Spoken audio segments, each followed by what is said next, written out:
Sometimes the most broken people hide the most dangerous secrets. Sometimes an act of mercy changes everything. Alpha King Eirik ruled the harsh Northlands with his fists and his silence. At 44, battle scars marked his face and loneliness marked his heart. Political pressure forced him to attend the monthly claiming where unwanted women were sold off. Then she appeared, chained and veiled, marked as Omega, worthless. 2 gold coins, the auctioneer called. The crowd laughed. Something about her. Stillness moved him. He bought her. For weeks she said nothing, a silent ghost in his castle.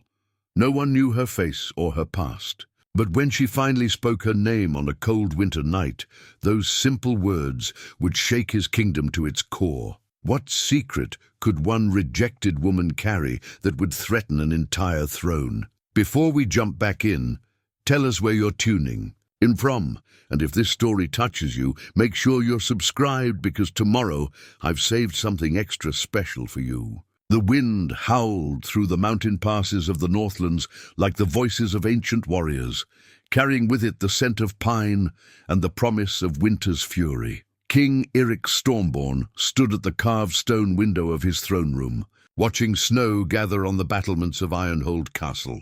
At 44 winters, he bore the weight of his crown as heavily as the battle axe that never left his side. Frostbite, that's what his enemies called the weapon, forged from steel taken from the first wolf killed in these mountains. The ancient blade had tasted the blood of 3 generations of Northland kings, each adding their own notches to its scarred surface. Eirik's father had wielded it in the Bone Wars. His grandfather had used it to unite the scattered clans under one banner. Now it rested against the arm of the throne of Winter Wolves, its weight a constant reminder of the legacy he carried. The throne itself dominated the great hall, a massive seat carved from black stone, its arms shaped like snarling wolf heads, their eyes inlaid with chips of blue glacier ice that never melted. It was both magnificent and terrible, designed to inspire awe and fear in equal measure. Like the man who sat upon it, Eirik's face told the story of his reign in scars. A jagged line ran from his left temple to his jaw, a gift from the southern rebels who thought a young king would be easy prey. Another marked his forehead, where a Eastland assassin's blade had come too close. His hands, calloused from years of sword work, bore the ring of his office, a simple band of northern steel, unadorned but unbreakable. "My lord," came a voice from behind him. Eirik turned to see Aldrich, his most trusted advisor, approaching with measured steps. The old man's white beard was braided with silver rings, and his blue eyes held the wisdom of 6 decades spent in these halls. The monthly claiming begins within the hour. Eirik's jaw tightened. Of all the traditions he'd inherited with the crown, the claiming was the one that sat most heavily on his conscience. Once each month, the clans brought their unwanted women deemed too old, too willful, or too burdensome to keep. They were sold like livestock to whoever would take them, usually as servants or field hands. It was an ancient custom, supposedly merciful, because it gave these women a chance at survival rather than abandonment in the wilderness. "Must I attend?" Eirik asked, though he already knew the answer. "The nobles expect it, my lord. Lord Garrett of the Western Holds arrived this morning specifically for the claiming. He's brought significant silver and asks audience with you afterward." Aldrich's tone suggested the political implications were considerable. Politics. Everything in the Northlands came down to politics and strength. The 5 great houses, Western Holds, Eastern Peaks, Southern Valleys, Northern Reaches, and his own central throne, existed in a delicate balance of power. Each lord commanded thousands of sworn swords, vast territories rich in timber and ore, and ancient bloodlines that traced back to the first kings. They accepted Eirik's rule because he was stronger than any of them, but that acceptance came with expectations. The neighboring kingdoms watched the Northlands with hungry eyes. The southern principalities coveted their iron mines. The Eastern Empire wanted their timber for their great war fleets. The western sea lords desired their mountain passes for trade routes. Only the strength of the Northland clans kept the wolves at bay, and that strength required unity. Unity that was increasingly fragile. "Lord Garrett grows bold," Eirik observed. "What does he want?" "Marriage alliance, I suspect. His daughter. Mara is of age, and he's been vocal about the need for the throne to produce an heir."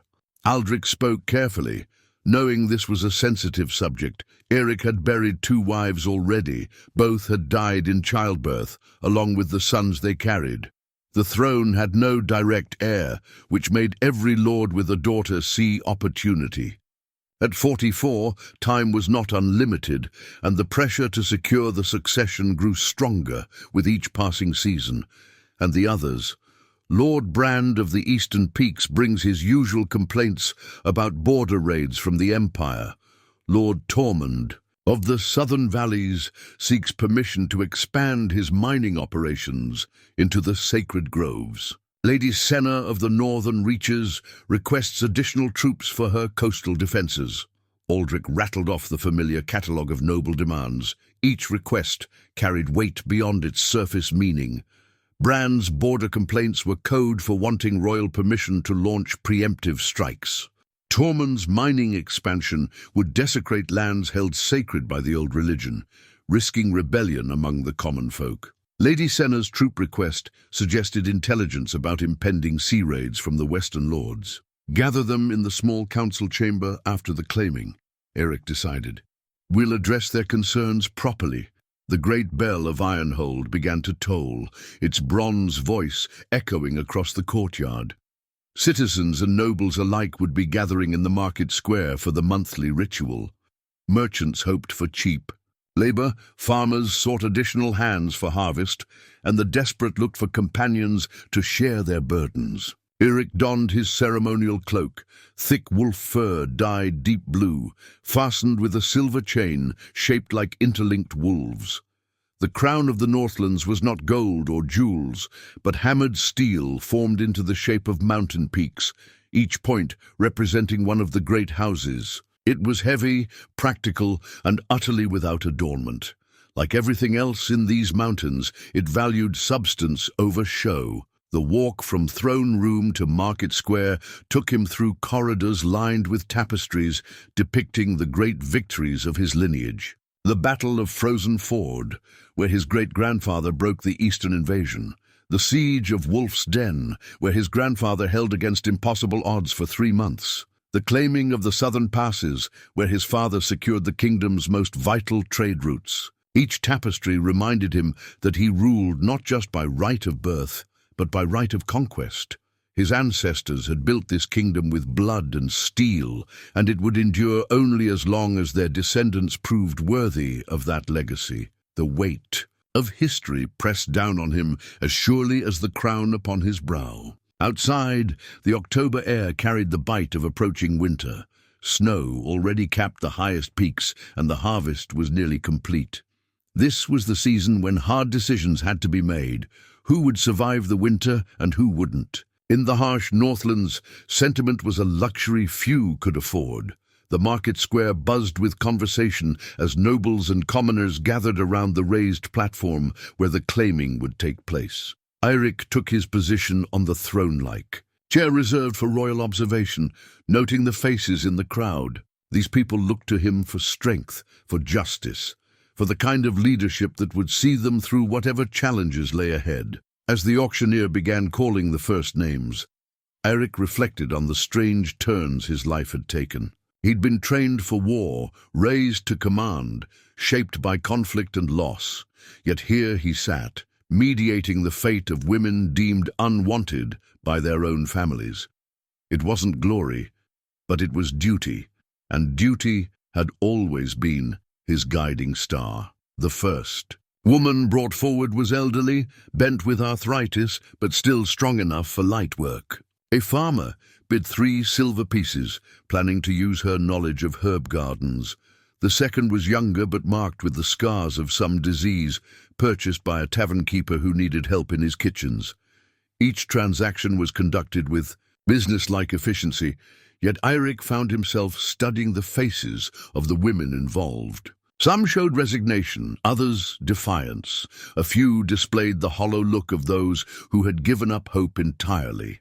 In their eyes he saw reflections of his own isolation, the loneliness that came from being set apart by circumstances beyond their control. The morning wore on with predictable rhythm, until the auctioneer's voice took on a different tone. And now we come to our final offering of the day, found wandering the eastern passes, origin unknown, marked as Omega. His voice carried the disdain reserved for the lowest of the low. She refuses to speak, refuses to show her face, sold as is, with no guarantee of usefulness. Two guards led forward a figure that immediately commanded attention through sheer stillness. She was average height, shrouded in a tattered cloak that had once been fine fabric. Her hands were bound, her head covered by a veil that revealed nothing of her features. But it was her posture that caught Eirik's eye, straight-backed despite her bonds, chin lifted despite her circumstances. Starting bid at 2 copper pieces, the auctioneer called, his tone suggesting even that was optimistic. Silence stretched across the square. 2 copper pieces, the price of a loaf of bread. It was an insult more than an offer. 2 gold coins. The words left Eirik's mouth before he fully realized he'd spoken them. A ripple of shock ran through the crowd. 2 gold coins would buy a trained horse or a season's worth of good steel. For an unknown Omega, it was beyond generous. It was impossible to explain. The auctioneer blinked, clearly wondering if he'd misheard. "Did you say 2 gold coins, Your Majesty?" "I did." Any other bids?" The man's voice cracked slightly. The silence that followed was absolute. "Sold to His Majesty for 2 gold coins." As the crowd began to disperse, murmuring among themselves about their king's inexplicable purchase, Eirik remained fixed on the still figure of the woman. She hadn't moved during the entire transaction, hadn't shown any reaction to her change in circumstances. Yet something about her presence unsettled him in ways he couldn't articulate. Perhaps it was the way she held herself, like nobility trying to disguise itself as peasantry. Perhaps it was the quality of her silence, not the empty quiet of defeat, but the purposeful stillness of someone who chose when to speak. Or perhaps it was simply that in her mystery he recognized something of his own isolation. Whatever the reason, as she was led away toward the castle, Eirik felt the first stirring of curiosity he'd experienced in years. In a life defined by duty and predictability, the presence of true mystery was both unsettling and oddly welcome. The political meetings that followed blurred together in their familiarity. Lord Garrett did indeed propose a marriage alliance, painting his daughter's virtues in glowing terms, while carefully avoiding mention of her well-known fondness for wine. Lord Brand wanted permission to raid across the eastern border, couching his bloodlust in terms of defensive necessity. The other nobles made their usual requests, each wrapped in layers of political calculation. Through it all, Eirik found his thoughts returning to the silent woman now somewhere within his castle walls.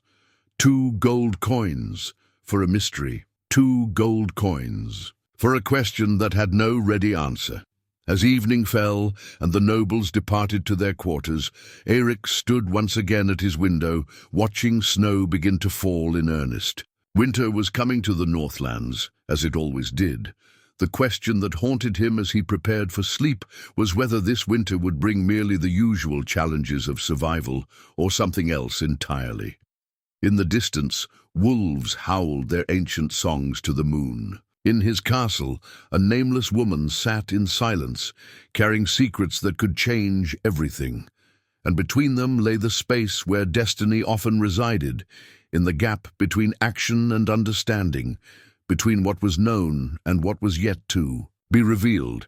Dawn broke grey and cold over Ironhold Castle, and with it came the whispered conversations that would define the woman's first days within its walls. In the servants' quarters, speculation ran wild about their king's unprecedented purchase. 2 gold coins for an Omega, muttered Marta, the head cook, as she kneaded dough with unusual vigor. In my 40 years serving this house, I've never seen the like. Perhaps she's not truly Omega, suggested young Benna, the scullery maid. Maybe she's hiding noble blood, with that tattered veil and those chains. More likely she's mad as a spring storm, Marta replied, though her tone suggested she wasn't entirely convinced of her own words. The woman in question sat in the small chamber that had been hastily prepared for her, formerly a storage room, but clean and furnished with a narrow bed, wooden chair, and basin for washing. She hadn't moved since being escorted there the previous evening, hadn't touched the bread and ale left for her sustenance. She simply sat, hands folded in her lap, veil still covering her features. Old Henrik, the castle's sergeant-at-arms, had been tasked with removing her chains. He found her compliance unsettling. She offered no resistance, but also no acknowledgement of his presence. When the iron shackles fell away, revealing wrists rubbed raw beneath, she didn't even flinch. The Omega brand on her left shoulder was clearly visible through her torn clothing, a simple circle with a line through it, burned into her flesh sometime in the recent past.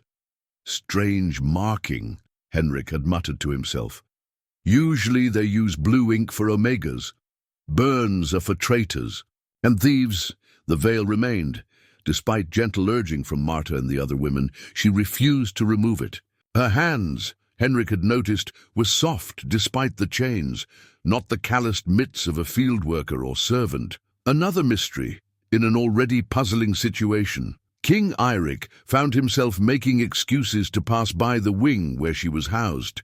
He told himself it was simple curiosity, the same instinct that made him investigate unusual reports from his guards or question traveling merchants about foreign lands. But the truth was more complex. Something about her absolute stillness called to his own carefully controlled nature.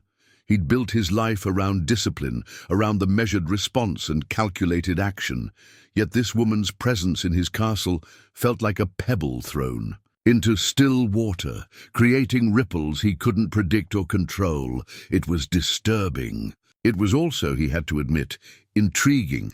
On her second day, he instructed Marta to offer her better clothing, a simple woolen dress in deep brown, well made but not ostentatious. The woman accepted it with a slight nod, but made no move to change.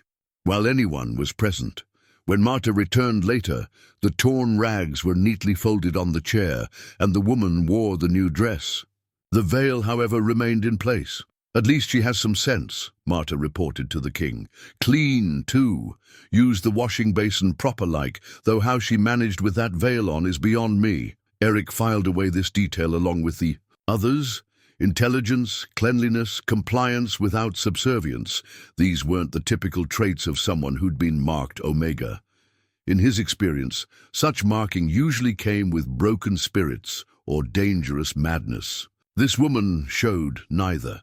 By the third day, the novelty of her presence had worn off for most of the castle staff, but not for Eirik. He found reasons to walk past her chamber, noting that she sometimes stood at the small window, looking out at the mountains. Her posture suggested contemplation rather than despair. When he passed her door, he could sometimes hear soft sounds, not crying or muttering, but what seemed like measured breathing, as if she were practicing some form of meditation. The first crack in her wall of silence came during a violent storm. On her fourth night in the castle, thunder crashed against the mountain peaks with unusual fury, and rain lashed the windows like attacking armies. Such storms were common enough in the Northlands, but this one carried the weight of early winter, promising the harsh months ahead. Eirik was in his study, reviewing reports from his border guards, when he heard it. A sound that didn't belong. Not quite a cry, not quite a gasp, but something between fear and recognition. It came from the direction of her chamber. He found her standing at her window, hands pressed against the glass, body rigid with tension. The veil still covered her face, but her breathing was rapid and shallow. When lightning illuminated the courtyard below, she flinched as if the light itself could harm her. "The storm troubles you," he said quietly, not wanting to startle her. Further, she turned toward him, the first time she'd acknowledged his presence directly. He couldn't see her expression through the veil, but her posture suggested surprise that he'd spoken to her at all. "These mountain storms can be fierce," he continued, moving to stand beside her at the window. "But the walls of Ironhold have weathered worse. You're safe here." For a moment he thought she might speak, her head tilted slightly, as if she were considering his words. But then thunder crashed again, and she stepped back from the window, wrapping her arms around herself. It was then that Eirik noticed something that made him question everything he thought he knew about her. In the lightning's brief illumination, he'd caught a glimpse of her hands. They bore no scars from manual labor, no permanent stains from dye or cooking. But they did show something else, the faint outline of what might once have been rings, including one on her right hand that suggested a signet ring of some importance. Noble hands, hands that had once worn jewelry, valuable enough to leave permanent marks. "Were you nobility once?" he asked softly. This time her reaction was unmistakable. She went completely still, and even through the veil he could sense her sudden attention, focused entirely on him. But still, she said nothing. Eirik spent the rest of the storm in his study, but his mind wasn't on border reports or trade agreements. Instead, he found himself constructing theories about the silent woman in his castle. A fallen noble would explain her bearing, her cleanliness, her obvious intelligence. But it raised other questions. How did nobility fall so far as to be marked Omega? What could have stripped away not just wealth and position, but identity itself? The next morning brought a new development. Marta reported that the woman had finally eaten, not just nibbled at bread, but consumed a full meal with obvious hunger. She'd also shown interest in the books that lined a shelf in her chamber, though she hadn't touched them. She was looking at them like she wanted to read, Marta said with wonder. "Most Omegas can't even write their own names." Eirik made a decision that would change everything. He selected a book from his private library, nothing political or strategic, just a collection of old tales about the mountain folk and their legends. Simple stories that might provide distraction. Without revealing anything sensitive about his kingdom, he placed it on her table himself during one of his now regular walks past her chamber. She was sitting by the window, and he could feel her attention on him as he set the book down. "Something to pass the time," he said simply. When he checked the next day, the book was exactly where he'd left it, unopened. But when he looked more closely, he realized the dust pattern on its cover had been disturbed. She'd picked it up, examined it, perhaps even opened it briefly, but she'd been careful to replace it exactly as he'd positioned it, hoping he wouldn't notice her interest. The deception was so subtle, so carefully executed, that it spoke to intelligence far beyond what anyone marked Omega should possess. More than that, it suggested someone accustomed to hiding their capabilities, someone who'd learned that revealing too much could be dangerous. Over the following days, Eirik continued his quiet observation. The woman maintained her routine of silence and stillness, but small details betrayed her true nature. She kept her chamber meticulously clean, not just tidy, but organized with the precision of someone accustomed to having personal effects of value. She positioned herself at her window during certain hours of the day, and Eirik realized she was tracking the movements of guards and servants, learning the castle's patterns. Most telling of all, when she thought herself unobserved, her posture changed subtly. The careful subservience disappeared, replaced by the natural bearing of someone accustomed to command. It was only for moments at a time, but once Eirik knew what to look for, he saw it clearly. By the end of her first week, he was certain of several things. She was indeed literate, possibly well-educated. She was observant to a degree that suggested either extensive training or natural talent for intelligence gathering. She was not Omega by birth or nature, but had been marked as such for reasons unknown. And she was afraid, not of him or his castle, but of something or someone from her past. The question that haunted him was whether her presence in his castle was accident or design.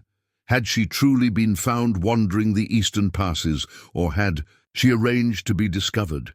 Was her silence born of trauma, or was it a careful strategy to avoid revealing too much too soon? Either way, Eirik found himself drawn into her mystery with an intensity that surprised him. In 20 years of rule, he'd encountered countless puzzles and challenges, but none had captured his attention quite like this. Perhaps it was because she reminded him of himself, someone forced to hide their true nature behind a mask of necessity.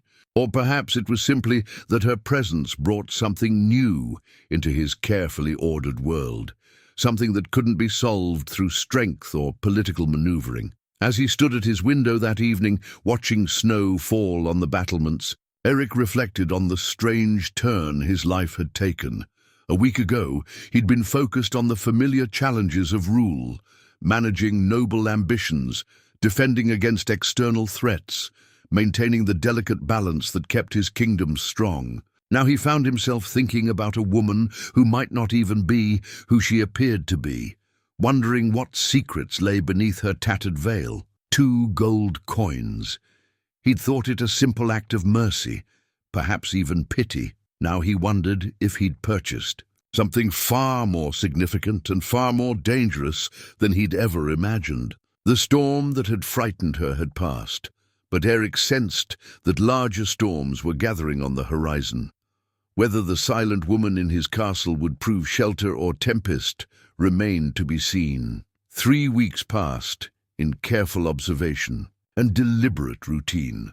The woman, for Eirik, had begun thinking of her simply as the woman, rather than by the degrading Omega designation, had settled into castle life with a precision that spoke to adaptability beyond the ordinary.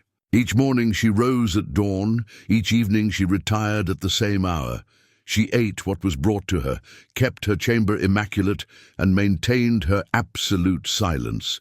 But Eirik was learning to read the subtle language of her presence. The way she positioned herself at her window wasn't random. She was studying the guard rotations, the patterns of daily life, the comings and goings of nobility and servants alike. When voices carried from the courtyard below, she went very still, listening with an intensity that suggested she understood far more than she revealed. His attempts at communication had evolved from direct questions to simple observations about weather or castle life. She never responded verbally, but her body language suggested she heard and processed every word.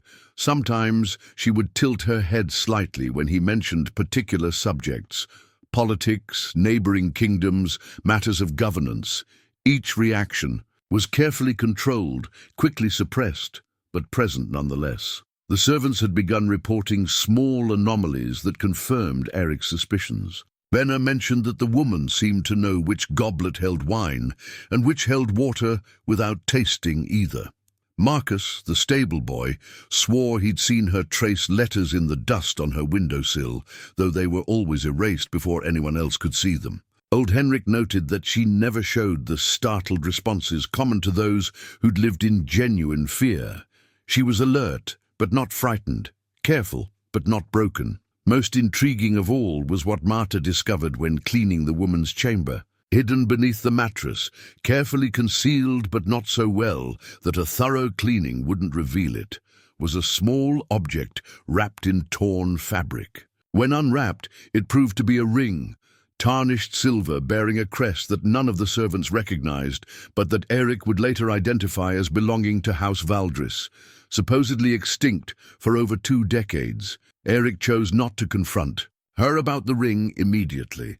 Instead, he began a more subtle investigation, spending his evenings in the castle's archives, researching the genealogies and histories of noble houses. House Valdris had indeed been powerful once, holding significant territories in the eastern reaches of the kingdom. They'd been destroyed during the succession wars when Eirik was still a young prince, accused of treason and stripped of all lands and titles.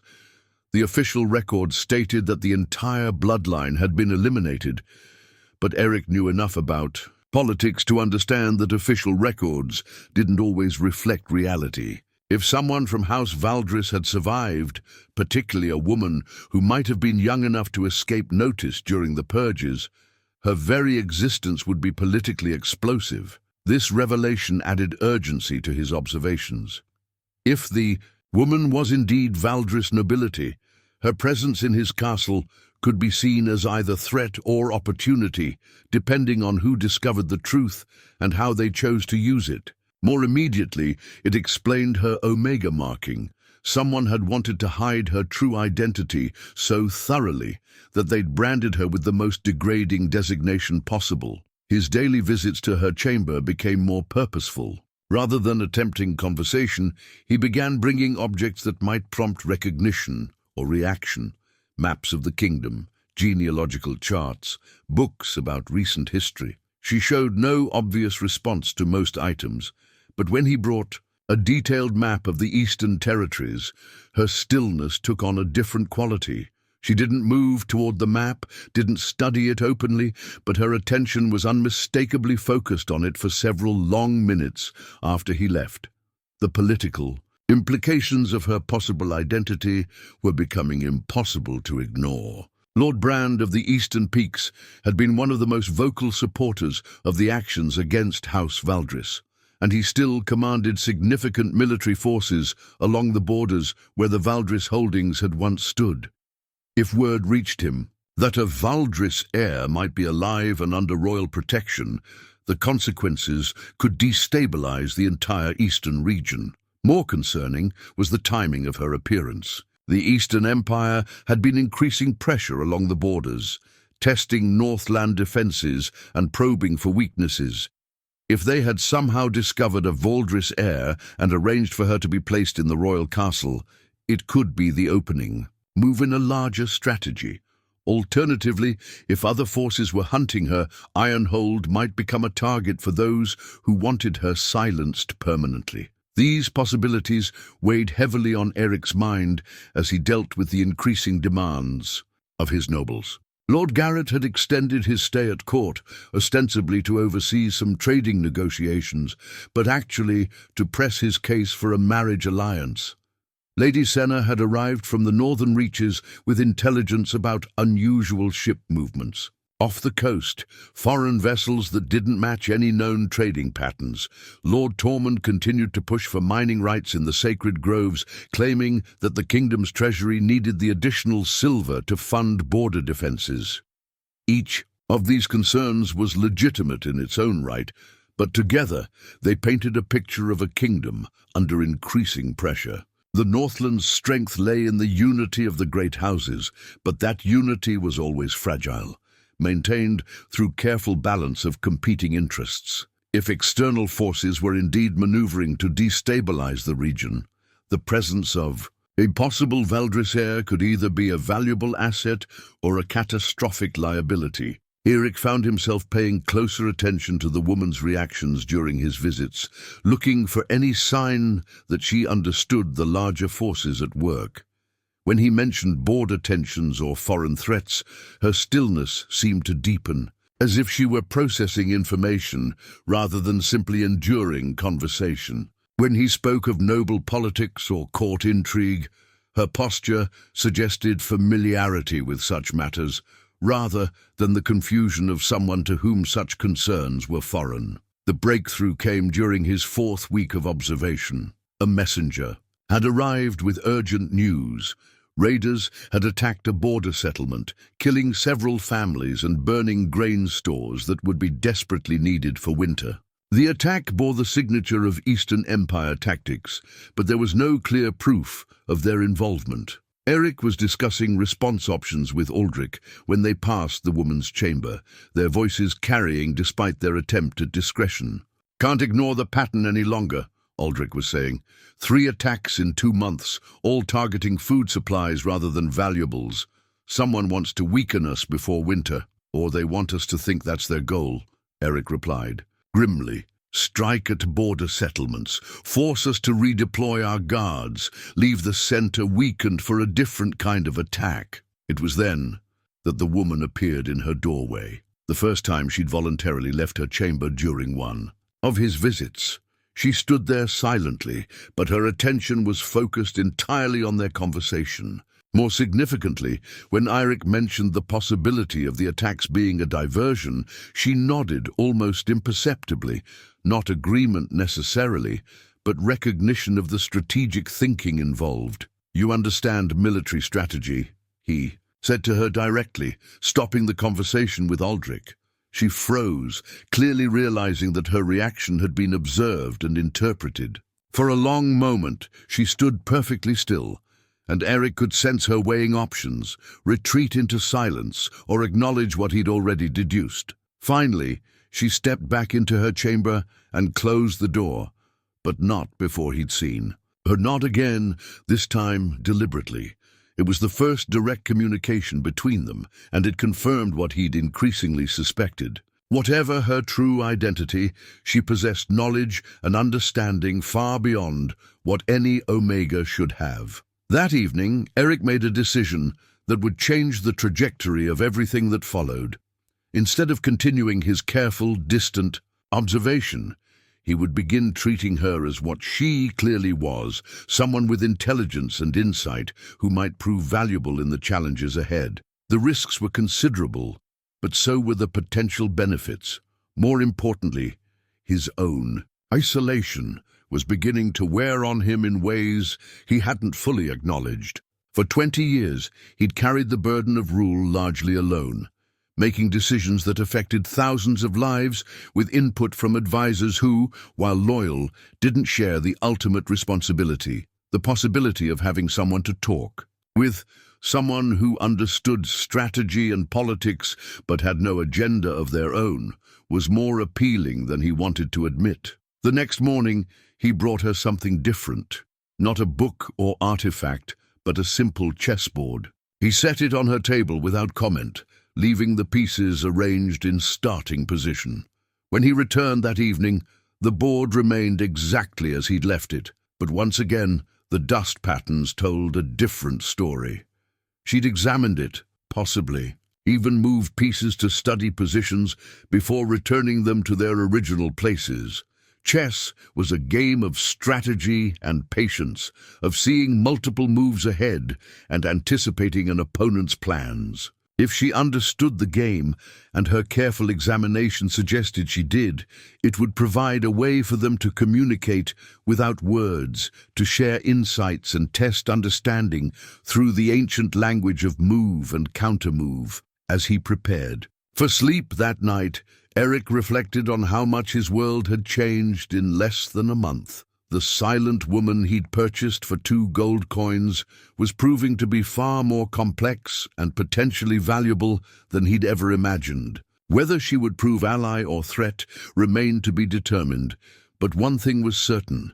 The careful isolation that had defined his rule was beginning to crack, and something new was taking its place. In the distance, wolves howled there, songs to the winter moon, and somewhere in his castle, a woman who might hold the key to ancient mysteries sat in silent contemplation of a chessboard that could become the foundation of understanding between 2 souls, shaped by secrets and necessity. The chessboard became their silent battlefield, and through it, Eirik began to understand the true depth of the woman's intelligence. Each morning, he would find that she had moved a single piece during the night, always a considered move that spoke to genuine understanding of the game's complexities. Her playing style revealed much about her character: patient, thoughtful, willing to sacrifice smaller pieces for larger strategic advantages. She played like someone accustomed to thinking several moves ahead, someone who understood that victory often required accepting short-term losses. More telling than her skill was her restraint. She never made moves during the day when servants might observe, never left any evidence of her involvement beyond the chess pieces themselves. Even in this small communication, she maintained the careful discretion that had marked all her behavior. It suggested someone trained in the necessity of concealment, someone who had learned that survival often depended on hiding one's true capabilities. The political pressure on Eirik, meanwhile, continued to intensify. Lord Garrett had been joined, by other nobles who seemed unusually interested in remaining at court longer than their business required. Lady Senna brought daily reports of increased foreign ship activity, suggesting that whatever was planned would happen soon. Lord Bran demanded immediate permission to launch preemptive strikes against suspected Eastern Empire positions, arguing that defense required aggressive action. Most concerning were the marriage alliance scrolls that arrived with increasing frequency, not just from the Northland houses but from foreign kingdoms as well. The southern principalities offered trade concessions in exchange for a political union.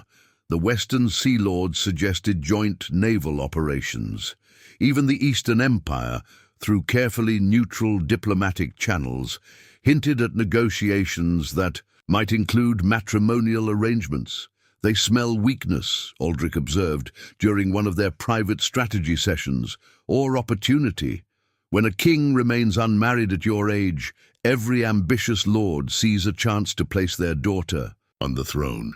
Eirik knew his advisor was right, but the constant pressure to choose a bride for political convenience rather than personal compatibility grated against his nature. His previous marriages had been political necessities that had brought him neither happiness nor the heir the kingdom desperately needed. The thought of entering another such arrangement purely for strategic advantage filled him with weariness. It was during one of these particularly frustrating discussions that the woman made her most significant intervention yet. Eirik and Aldrich were examining a map of the eastern borders, debating troop deployments in response to the recent raids, when a soft sound from the doorway made them both look up. She stood there, still veiled, but holding something in her hands, a piece of parchment on which she had drawn what appeared to be a detailed map. Without a word, she approached and placed it on the table beside their official charts. The drawing was remarkably precise, showing geographical features and strategic positions along the eastern border that weren't marked on any of their existing maps. More importantly, it included notations indicating hidden paths through the mountains, water sources that could support small military units, and defensive positions that could be used to channel enemy forces into prepared kill zones. "Where did you learn this?" Eirik asked quietly, studying the detailed intelligence before him. She pointed to herself, then to the eastern regions on their official map. The message was clear. She had been there, had seen these places firsthand, had knowledge that could prove invaluable in the current crisis. Aldrich's eyes widened as he realized the implications. This shows defensive positions that would take months to scout properly. If this information is accurate, it changes everything, Eirik finished. The woman's map revealed that the recent raids weren't random attacks, but carefully planned probes designed to test specific defensive weaknesses. More importantly, it showed how those weaknesses could be turned into strengths with proper preparation. For the first time since her arrival, the woman showed clear emotion, a slight nod of satisfaction when she saw that they understood the significance of her contribution. It was a moment of mutual recognition between military strategists, the kind of professional respect that transcended social boundaries. "Can you show us more?"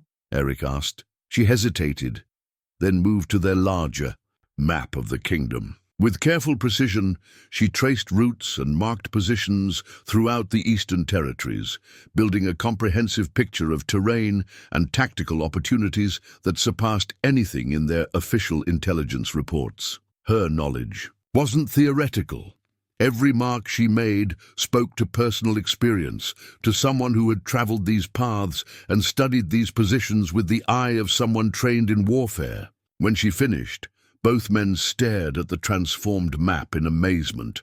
What she had provided in minutes would have taken their best scouts months to compile, assuming they could have gathered such detailed intelligence at all. "Lady," Aldrich said formally, using a title of respect rather than the Omega designation, "your knowledge may have saved the kingdom."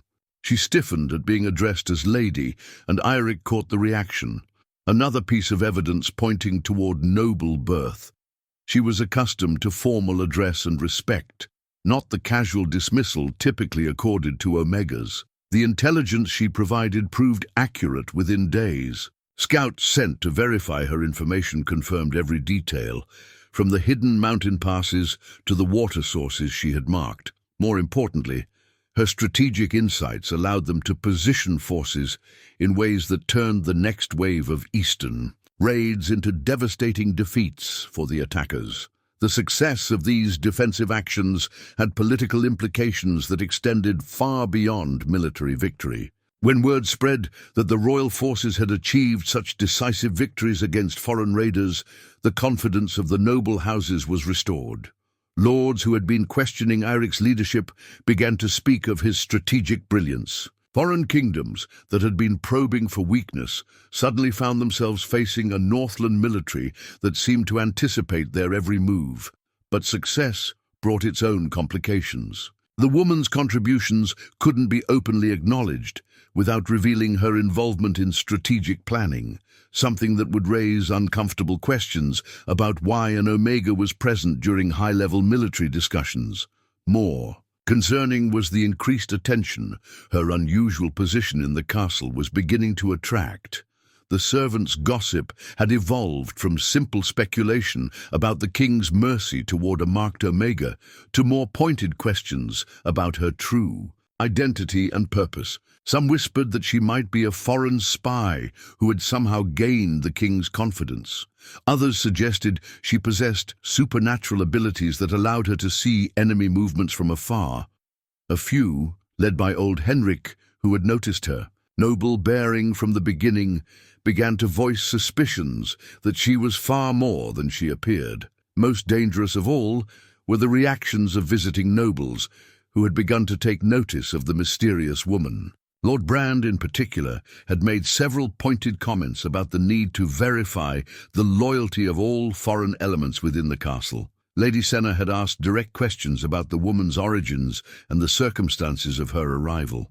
Even Lord Garrett, focused as he was on marriage negotiations, had wondered aloud about the propriety of keeping unmarked women within the royal quarters. The chess games between Eirik and the woman had evolved into something approaching genuine communication. Through careful positioning of pieces and subtle variations in standard openings, they had developed a basic vocabulary of understanding. She could indicate agreement or disagreement with proposed strategies, suggest alternative approaches to complex problems, and even express emotional responses to various developments.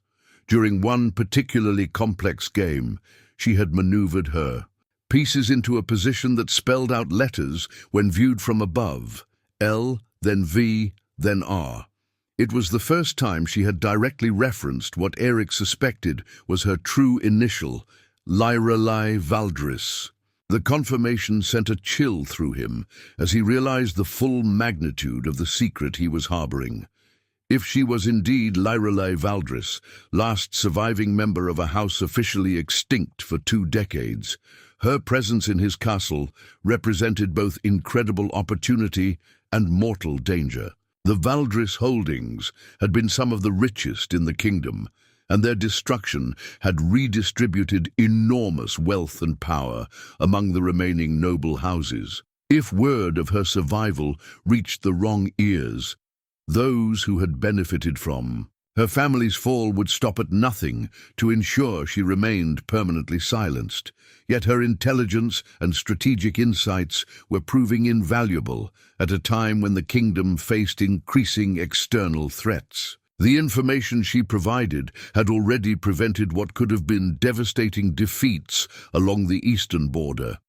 Her understanding of noble politics and military strategy suggested education and experience that could prove crucial in the challenges ahead. As autumn deepened toward winter, Eirik found himself facing a decision that would define not just his own future, but the future of the kingdom itself. He could continue to harbor her secretly, benefiting from her knowledge while keeping her true identity hidden. He could attempt to restore her to her rightful position, potentially destabilizing the entire political structure of the realm.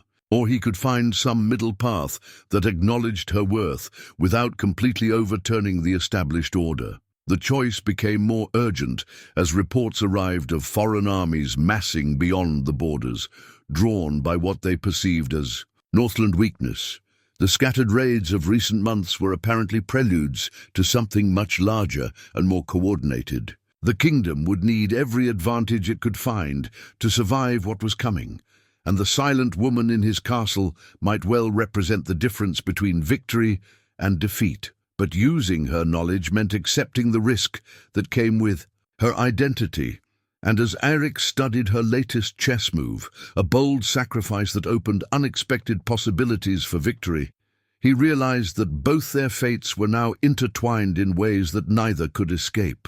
The game they were playing extended far beyond the chessboard, encompassing questions of loyalty, identity, and survival that would test them both in ways they were only beginning to understand. Winter's approach brought with it the season of great decisions, and the political pressure that had been building throughout the autumn reached a breaking point. The success against the Eastern raiders had temporarily bolstered confidence in Eirik's leadership, but it had also attracted unwanted attention. Foreign diplomats arrived weekly with new proposals, each carrying the subtle threat that rejection might lead to less diplomatic solutions. The great houses of the Northlands, emboldened by recent military victories, began pressing their own agendas with renewed vigor. Lord Garrett's persistence regarding marriage alliances had evolved from suggestion to demand. He now spoke openly of the kingdom's need for an heir and the political instability that came with an unmarried king. His daughter Mara had arrived at court, ostensibly to oversee some fictional trade negotiations, but actually to make herself visible as a potential bride.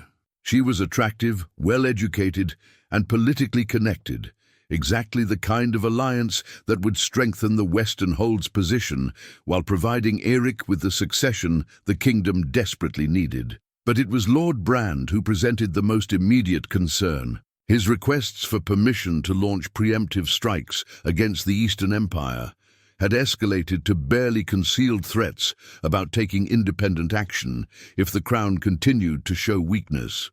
His forces commanded the most vulnerable border regions, and his cooperation was essential for defending against the larger attack that intelligence suggested was being prepared. Yet his growing suspicion about the woman in Eirik's castle threatened to destabilize the very alliance the kingdom needed most. "There are rumors, Your Majesty," Brand had said during their most recent private meeting.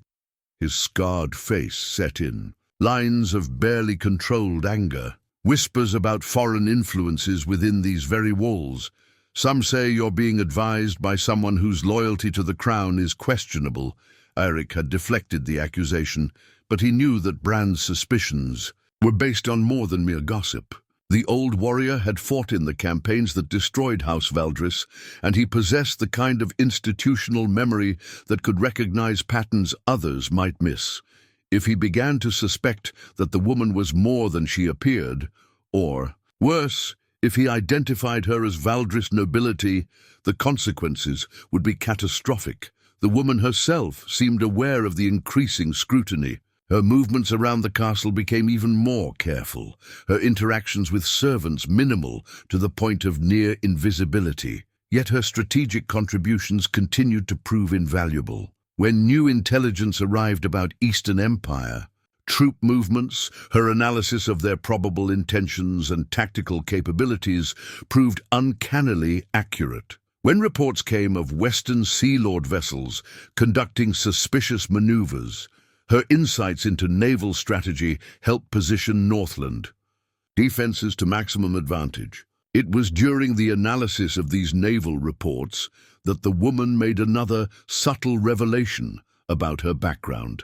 As Eirik and Aldrich studied charts of coastal defenses, she appeared with another of her detailed drawings, this one showing ship configurations and attack patterns that suggested intimate knowledge of Sea Lord military doctrine.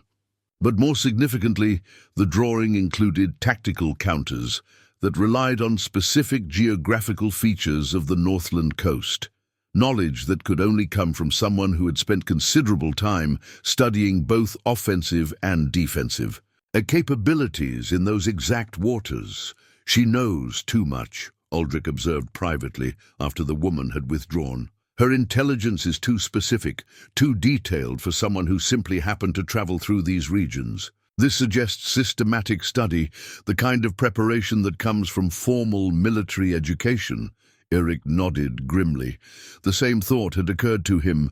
Noble daughters of significant houses often received education in strategy and statecraft as preparation for the political marriages that would define their futures. If the woman was indeed Lyra Leigh Valdris, her training would have included exactly the kind of comprehensive military and political education that her contributions suggested. But this raised even more troubling questions. If she possessed such extensive knowledge of enemy capabilities and defensive strategies, how had she acquired it? Had House Valdris been involved in treasonous communications with foreign powers before their fall? Or had she somehow continued her education during the 2 decades since her family's destruction, gathering intelligence that could serve either defensive or offensive purposes, depending on her ultimate loyalties?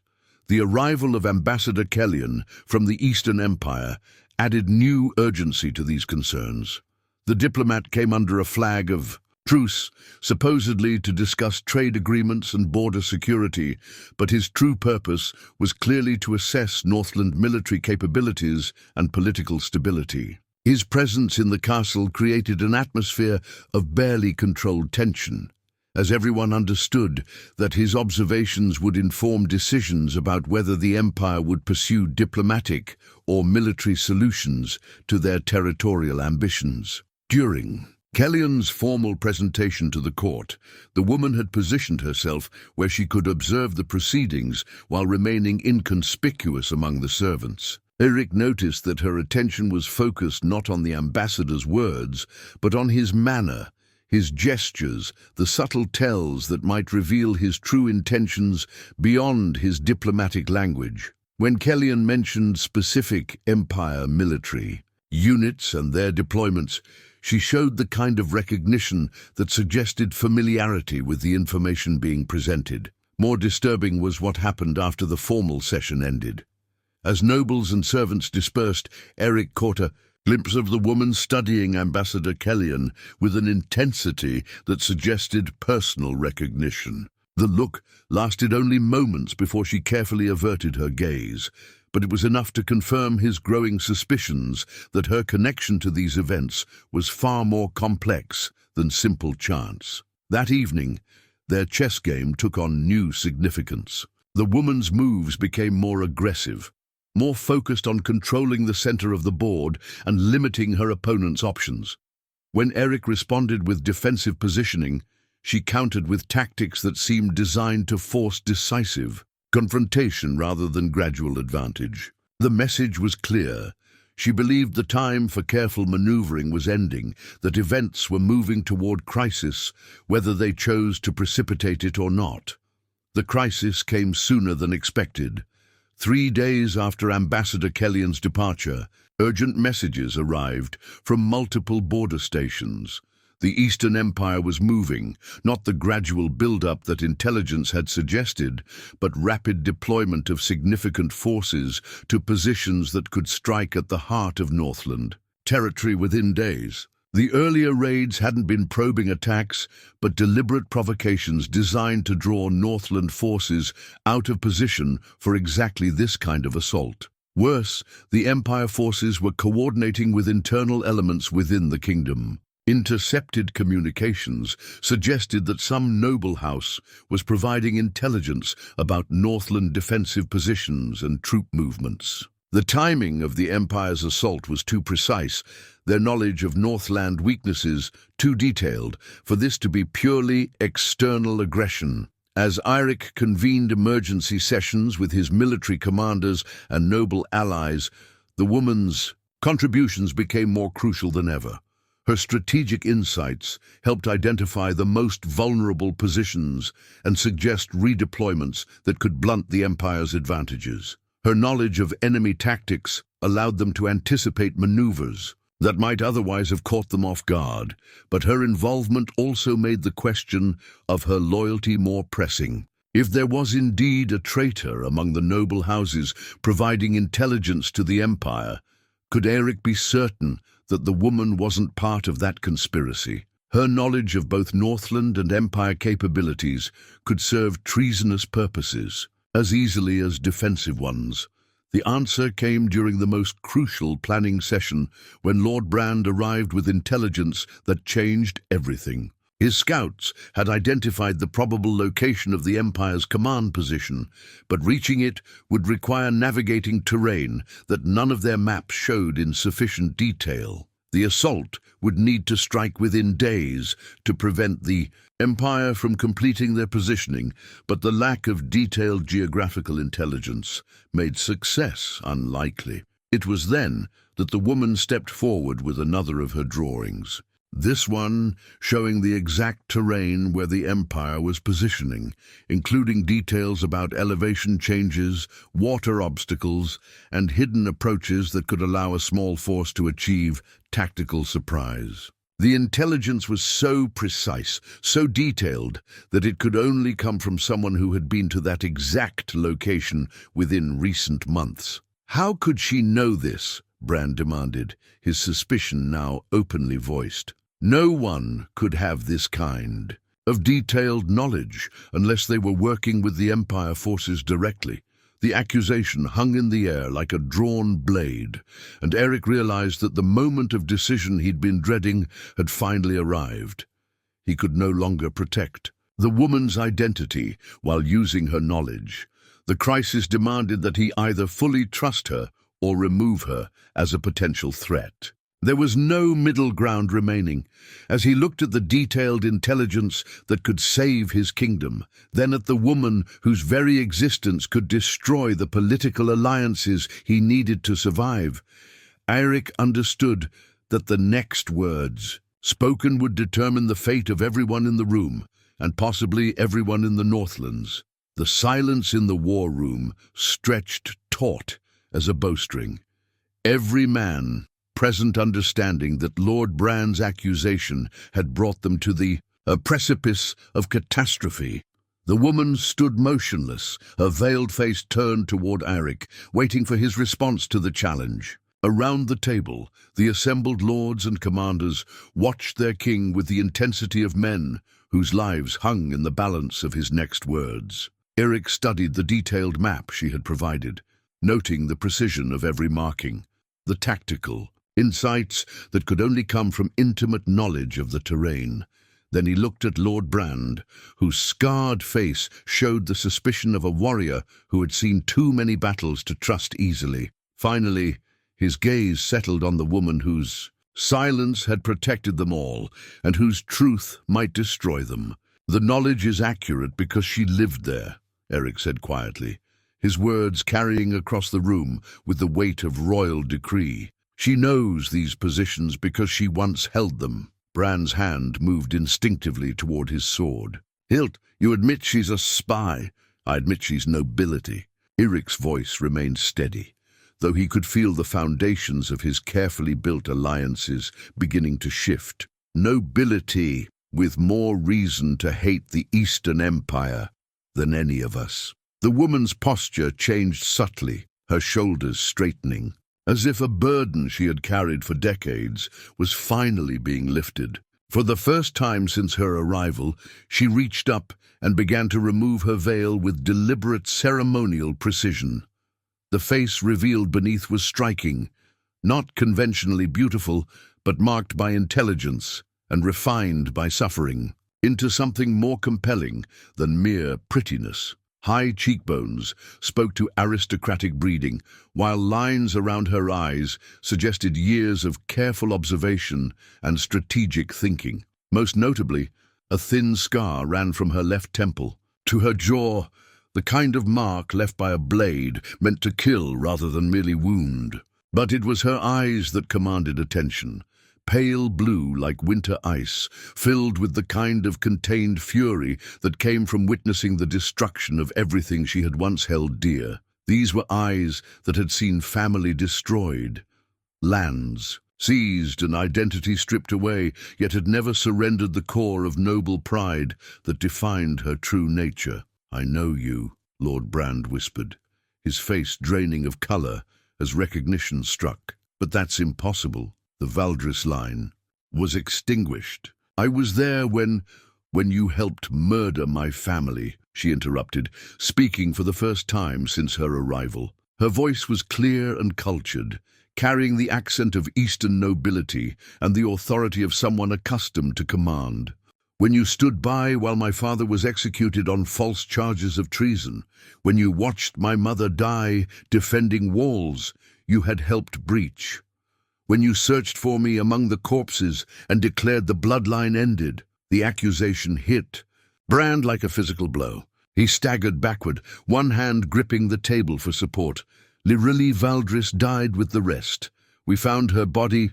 You found the body of my cousin Elena, who died trying to help me escape. The girl who wore my clothes and carried my jewelry, so that pursuers would think me dead when they discovered her remains." Lyrale's voice carried no emotion now, just the flat recitation of facts that had shaped 2 decades of her existence. "The girl who died so that I might live to see justice done." Aldrich cleared his throat carefully. "If you are indeed Lady Lyrali of House Valdris, your presence here raises significant legal questions. The charges against your family were fabricated," Lyrali cut him off. "Created by those who wanted our lands and our wealth, who needed our destruction to cover their own treasonous communications with foreign powers. The evidence against House Valdris was purchased with Eastern Empire gold, and the witnesses were threatened into testimony that condemned the innocent to protect the guilty." She turned to face the assembled lords with the bearing of someone who had every right to be in that room, not as a servant or omega, but as a peer whose bloodline was as ancient and honorable as any of theirs. "For 23 years, I have lived with the knowledge of who betrayed my family. For 23 years, I have gathered evidence of the truth. And for 23 years, I have waited for the opportunity to see justice done." Lord Brand's face had gone from pale to red with rising anger. "These are the ravings of a madwoman. House Valdris committed treason. House Valdris discovered treason," Lyrale corrected firmly. "We uncovered communications between certain noble houses and Eastern Empire agents. We gathered evidence of planned betrayal that would have handed key Northland territories to foreign control. We prepared to present that evidence to the crown when we were struck down by those we had discovered." She reached into her clothing and withdrew a small object wrapped in oiled leather, a ring bearing the Valdris crest, but more than that, a signet ring whose unique markings would be recognized by anyone familiar with the old nobility. As she placed it on her finger, the transformation was complete. The Omega designation seemed to fall away like discarded rags, revealing the aristocratic bearing that had never truly been hidden. "The evidence we gathered still exists," she continued, her voice gaining strength with each word. "Hidden in places known only to me, preserved against the day when justice might finally be possible. Documents that name names, correspondence that reveals which houses were selling information to the Empire, testimony from witnesses who were silenced before they could speak truth." Eirik felt the pieces of a complex puzzle falling into place. The woman's extensive knowledge of Empire tactics made sense if House Valdris had been investigating treasonous communications. Her familiarity with Eastern territories was explained if she had spent years gathering evidence in exile. Most importantly, her strategic insights were valuable precisely because she understood both sides of the current conflict. "What evidence?" he asked quietly. Lyrale met his gaze directly, and for the first time since her arrival, he saw her without the careful mask of concealment she had worn. What he saw was someone who had endured unimaginable loss and used that suffering to forge herself into a weapon of patient justice. Letters bearing the seals of 3 great houses, detailing arrangements for the Empire to use Northland ports for their war fleets. Maps showing defensive positions that were sold to foreign agents. Testimony from Empire officers who were present during meetings where Northland nobles provided intelligence about our military capabilities. Her voice remained steady, but her eyes burned with the intensity of someone who had carried these secrets far too long. "Lies," Brand snarled, but his voice lacked conviction. "Forged documents designed to reveal the truth about the Bone Valley incident," Lyreley said quietly, and the room went completely silent. The Bone Valley incident was a military disaster from Eirik's youth, when an entire Northland regiment had been ambushed and slaughtered because Empire forces had somehow learned their exact route and timing. The official investigation had blamed poor scouting and bad luck, but military commanders had always suspected treachery. "If Lyreley possessed evidence about that betrayal, show me," Eirik said simply. Lyreley nodded once, then began reciting details that no one outside the highest levels of military command should have known. Troop movements that hadn't been recorded in official reports, communications between field commanders that had been classified for decades. Most damaging of all, precise quotes from letters that could only have been written by someone with access to the most sensitive military intelligence. As she spoke, the face of every man in the room grew grim with understanding. The pattern she described wasn't just ancient history, it was ongoing betrayal that connected directly to the current Empire assault. The same networks that had destroyed House Valdris were still operating, still selling Northland secrets to foreign enemies. When she finished, the silence was absolute. Even Lord Brand had stopped protesting, his face grey with the realization that every word she spoke rang with the authenticity of lived experience. "The current Empire offensive isn't just military conquest," Lyreley concluded. "It's the culmination of a 20-year plan to weaken the Northlands from within while preparing for external assault. The same people who destroyed my family are preparing to destroy the kingdom itself." Eirik felt the weight of decision settling on his shoulders like a familiar cloak. The woman he had purchased for 2 gold coins wasn't just nobility in disguise. She was the keeper of secrets that could save or damn them all. Her knowledge of Empire tactics came from years of studying their operations. Her strategic insights were valuable because she understood both the external threat and the internal betrayal that made it possible.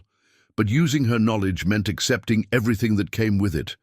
The political upheaval of restoring a supposedly extinct bloodline, the dangerous confrontation with whoever had orchestrated her family's destruction, and the personal risk that came from placing his trust in someone whose entire existence was built on 23 years of carefully planned revenge. As he looked at the assembled lords, seeing the mixture of shock, calculation, and fear in their faces, Eirik realized that the moment of ultimate decision had arrived. The silent woman who had shared his chess games was gone, replaced by Lady Lyreley Valdris, whose very existence would reshape everything he thought he knew about loyalty, treachery, and the true nature of the threats facing his kingdom. The revelation hung in the air like smoke from a funeral pyre, transforming everyone's understanding of the woman who had lived silently in their midst for weeks. But Lyreley wasn't finished with her revelations. As the assembled lords struggled to process the implications of her survival and accusations, she continued speaking with the methodical precision of someone who had rehearsed this moment for over 2 decades. "The night my family was destroyed, I was 15 years old," she began, her voice steady despite the emotional weight of the memories. "I watched from the servants' passages as Empire agents coordinated with Northland nobles to time the attack on our holdings. I heard them plan how to present my father's death as justified execution for treason.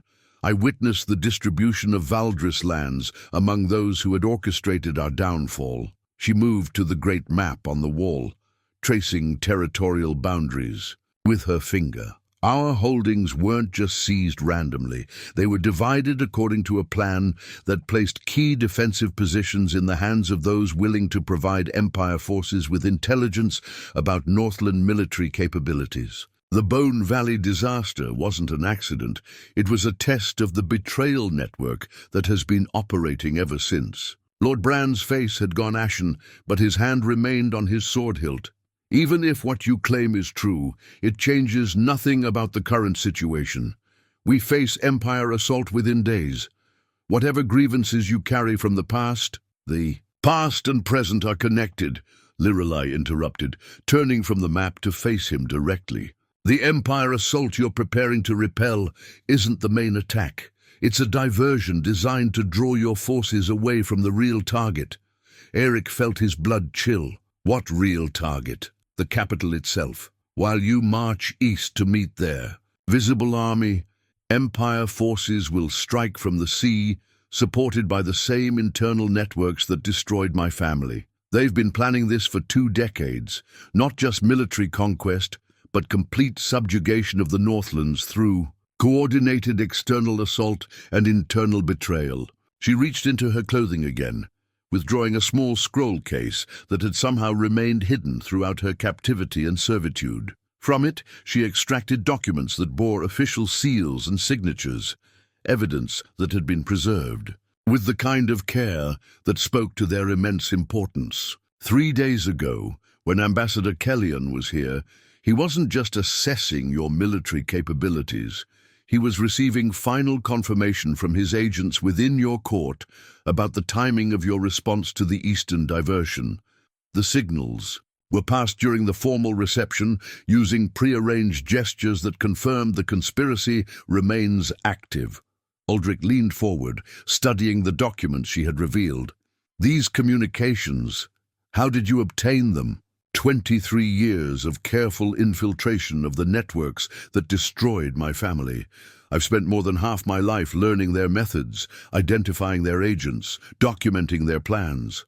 I allowed myself to be marked as Omega not from shame, but as perfect camouflage for moving through regions where Lady Lirelai Valdris would be recognized and killed. The Omega brand, that degrading mark that had seemed to define her lowest status, suddenly revealed itself as the most clever disguise imaginable.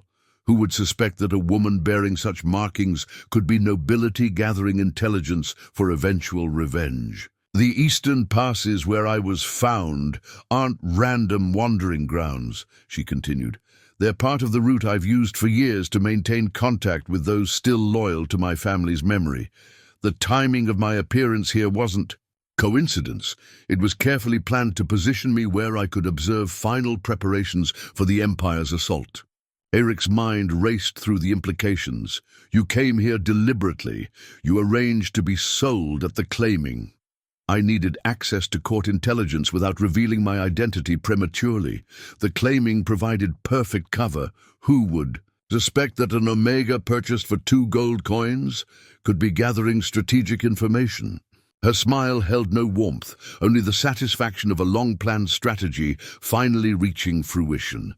But you didn't know I would buy you specifically. No, she admitted. That was fortune favoring the prepared. I had hoped to be purchased by someone with access to court circles. When the king himself made the bid, it exceeded my most optimistic expectations. The chess games, the strategic insights, the careful observation of castle routines, all of it took on new meaning. She hadn't been learning about her captors. She'd been studying the very people she might need to convince or confront when the time came for revelation. The evidence you've been gathering, where is it? Eirik asked. Scattered across multiple locations, each cache containing partial information that becomes complete only when combined with the others. Some hidden in abandoned Valdris holdings that the current occupants have never properly searched. Some maintained by allies who believe me dead, but continue to honor old loyalties. Some concealed in places so obvious that no one thinks to look there. She moved to stand before the assembled lords. her presence now commanding the room with natural authority that had been hidden but never destroyed. The crown of Lorelei, the ceremonial crown of my house, remains hidden where my mother placed it the night she died, along with documents that name every participant in the conspiracy, correspondence that details the Empire's long-term plans for the Northlands, and testimony from Empire officers who believed they were confiding in trusted allies. Lord Brand's composure finally cracked. This is madness. Even if such evidence exists, using it would destabilize the entire kingdom. The accusations you're making would tear apart the very alliances we need to survive the current crisis. The current crisis exists because those alliances are built on foundations of treachery, Lorelei replied coldly. You cannot save the Northlands by preserving the corruption that endangers it. But Eirik was focused on more immediate concerns. You said the eastern assault is a diversion. How long do we have before the real attack? Days, perhaps hours. The Empire fleet has been positioning off the western coast for weeks, concealed by weather and the supposed neutrality of the Sea Lords. When your forces march east to repel the visible army, they'll strike at the capital with overwhelming force, supported by coordinated uprisings from their internal agents. The strategic situation was even worse than he'd imagined. Not only were they facing external assault, but the very lords he needed to trust for defense might include the Empire's allies. Any military response would need to account for the possibility of sabotage from within their own ranks. Who? He asked simply. Which houses are compromised? Lorelei's pause spoke volumes. That information comes at a price. Name it. Full restoration of House Valdris, recognition of my right to reclaim our ancestral lands, justice for those who orchestrated my family's destruction. Her voice carried the weight of 2 decades worth of patient fury. And marriage. Alliance with the crown that would legitimize my return and provide the political stability needed to root out the conspiracy without destroying the kingdom. The proposal hit the room like a thunderclap. Marriage to a woman whose very existence challenged the foundations of the current political order. Alliance with someone whose agenda was built on exposing treachery among the great houses. The risks were staggering, but so were the potential benefits. If Lorelei's intelligence was accurate, conventional military response would fail because it was built on false assumptions about enemy capabilities and internal loyalty. Her knowledge could provide the strategic advantages needed not just to survive the current crisis, but to eliminate the long-term threat that had been growing within the kingdom for decades. You're asking me to marry someone I met 6 weeks ago, Eirik said carefully. You're facing extinction of your kingdom within days, she replied, with equal precision. The question isn't whether you know me well enough for marriage, it's whether you trust me enough to save us both. Around the table, the assembled lords watched this exchange with the fascination of men witnessing history being written. The strategic logic was undeniable, but the political implications were revolutionary.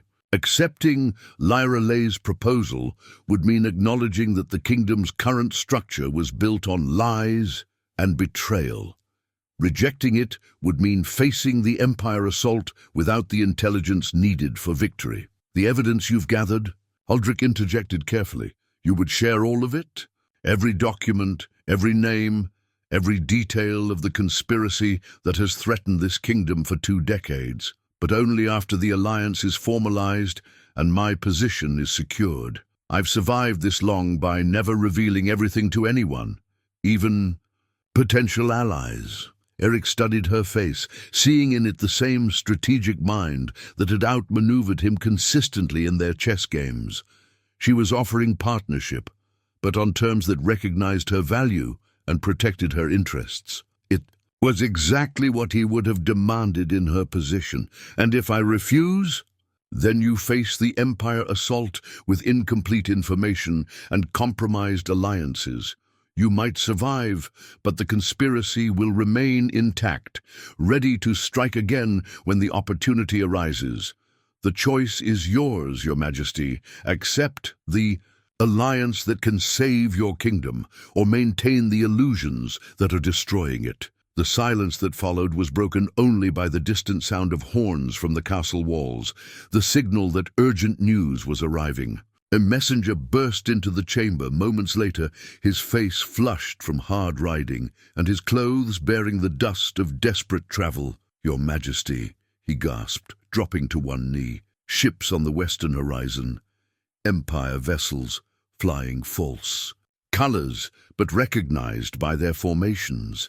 The coastal watchers estimate at least 50 war galleys moving toward the harbor under cover of fog." The confirmation of Lorelai's warning sent a chill through the room. If she was right about the sea assault, her other intelligence about the eastern diversion and internal conspirators was likely equally accurate. The Empire wasn't just attacking, they were executing a sophisticated plan that had been years in the making. "How long before they reach the harbor?" Eirik demanded. 6 hours, perhaps 8 if the fog holds and slows their approach. "But they're not making for the main harbor, Your Majesty. They're heading for the old smugglers' coves, north of the city, places that would be known only to someone with intimate knowledge of our coastal defenses." Lorelai nodded grimly. "The intelligence I mentioned, someone has been providing them with detailed information about defensive weaknesses and landing sites. This confirms that the internal conspiracy is still active and coordinating with the assault." Lord Brand finally found his voice, though it carried less conviction than before. "Even if that's true, we have forces positioned to defend against coastal assault. Forces that will be recalled to march east when the false intelligence about the main Empire army reaches you within the hour."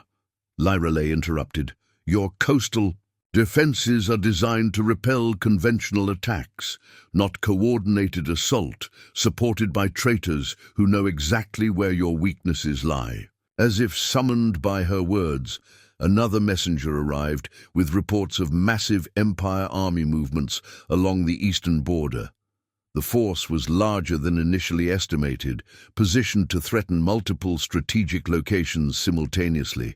Any response would require drawing troops from other defensive positions, including the coastal fortifications that were apparently the real target. Eirik felt the weight of impossible choices settling on his shoulders. Conventional military wisdom demanded responding to the larger visible threat, but Lorelai's intelligence suggested that response was exactly what the enemy wanted.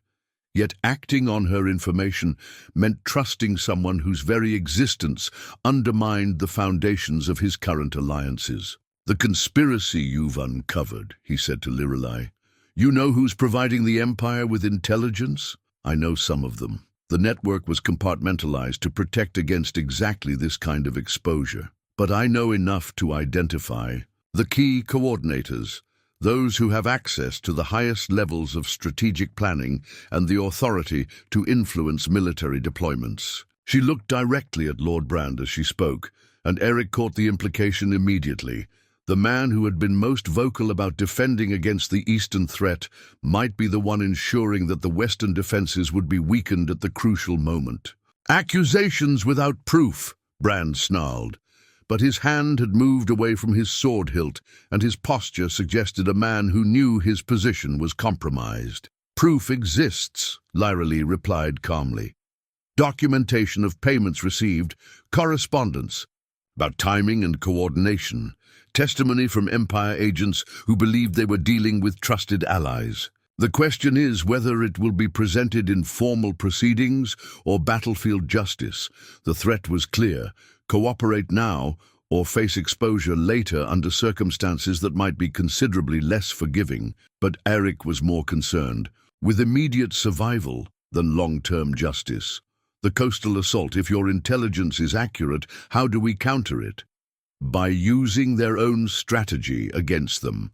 Let them believe their diversion is working while positioning our real strength to meet the actual threat. But that requires knowing exactly when and where they plan to strike, information that can only come from intercepting their communications with their internal allies." She reached into her clothing once more, producing a small device that looked like a nobleman's seal, but was clearly something more complex. I've been monitoring their signals for months. The final coordination messages will be passed tonight during the emergency council session where the Eastern threat will be discussed. If we can identify who receives and responds to those signals, we identify the traitors and learn their exact plans, Eirik finished. The elegant simplicity of it appealed to his strategic mind, but the risks were enormous. If Lyrelay was wrong, or if she was herself part of an even more sophisticated deception, acting on her intelligence could prove catastrophic. But the alternative was facing coordinated assault with compromised intelligence and potentially treacherous allies. At least her proposal offered the possibility of turning the enemy's own tactics against them. Your terms, he said finally. Marriage, alliance, and full restoration. You're certain this is the only way? I'm certain it's the only way that addresses both the immediate crisis and the long-term threat.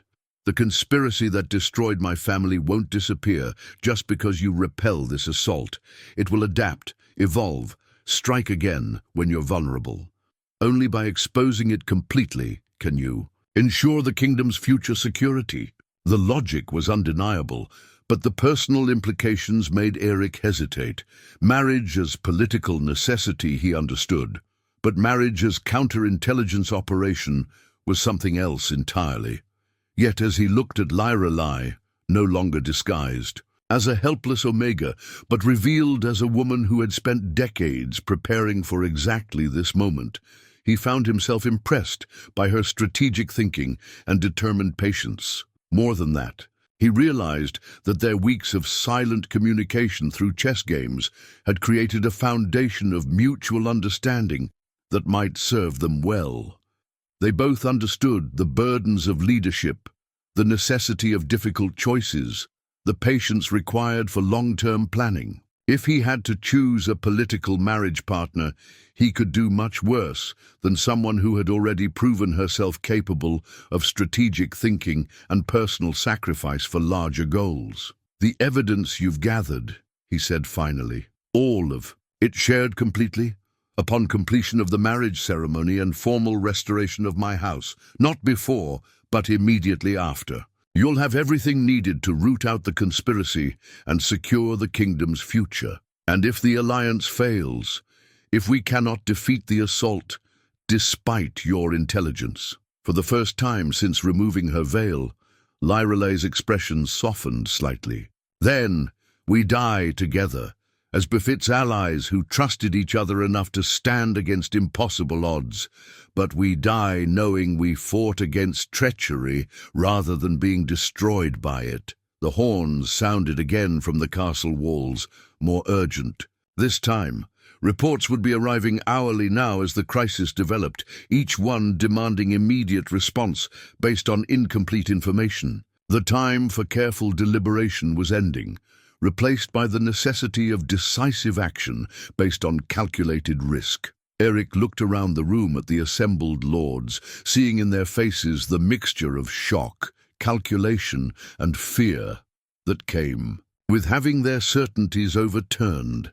Then he looked at Lyrelay, seeing someone who had endured loss that would have broken most people, and used that suffering to forge herself into a weapon capable of saving the kingdom that had failed to protect her family. Very well, he said, his voice carrying the weight of royal decree. Let it be done. The great war council table had become the center of a carefully orchestrated deception, its ancient oak surface bearing maps and documents that would determine whether the Northlands survived the next 48 hours. Eirik sat at its head, outwardly focused on conventional military planning, while privately coordinating with Lyrelay to implement the most audacious counterintelligence operation in the kingdom's history. To outside observers, the scene appeared normal, a king consulting with his nobles about responding to external threats, debating troop deployments and defensive strategies with the gravity such decisions demanded. But beneath the surface, a more complex game was unfolding, one that would expose decades of treachery, while simultaneously using that treachery to destroy those who had perpetrated it. Lorelei had resumed her disguise, but subtly transformed. No longer the silent Omega who had cowered in shadows, she now appeared as a trusted advisor whose counsel was valued, but whose true identity remained concealed. To most observers, she seemed to be a military strategist of uncertain origin, whom the king had chosen to consult during the crisis. Only those present during her revelation knew her true identity, and they had been sworn to secrecy until the operation's completion. The transformation in her bearing was remarkable. Where once she had moved with careful invisibility, she now commanded attention through sheer competence. Her analysis of enemy positions was incisive. Her strategic recommendations were sophisticated, and her understanding of both internal and external threats surpassed that of any other advisor present. To watch her work was to understand how someone could spend 23 years preparing for a single opportunity and emerge ready to seize it completely. The Eastern reports suggest a force larger than our initial estimates, Lord Garrett was saying, studying the latest intelligence with the concern of someone whose territories would bear the brunt of any assault from that direction. If we're to counter this threat effectively, we'll need to commit significant forces from our coastal defenses. It was exactly the recommendation that Lorelei had predicted, and exactly the trap that the Empire strategy was designed to spring. Eirik glanced at her briefly, seeing the slight nod that confirmed this was one of the predetermined responses that enemy intelligence was counting on. The coastal defenses serve multiple purposes, Eirik replied carefully. Weakening them too substantially could invite different kinds of threats. What threats? Lord Brand demanded.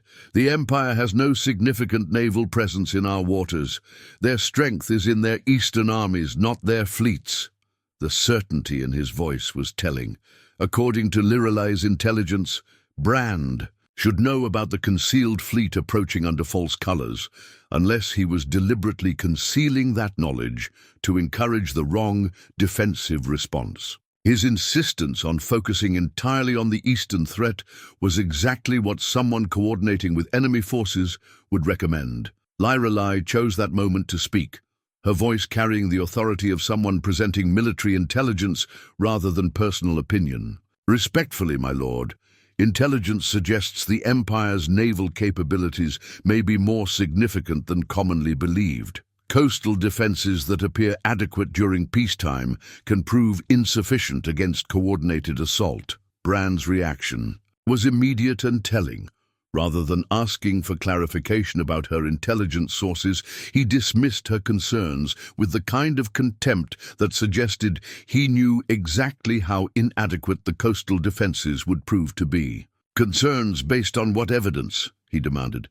We've had no reports of significant Empire naval movements. Perhaps, Lorelei replied mildly, we haven't been looking in the right places.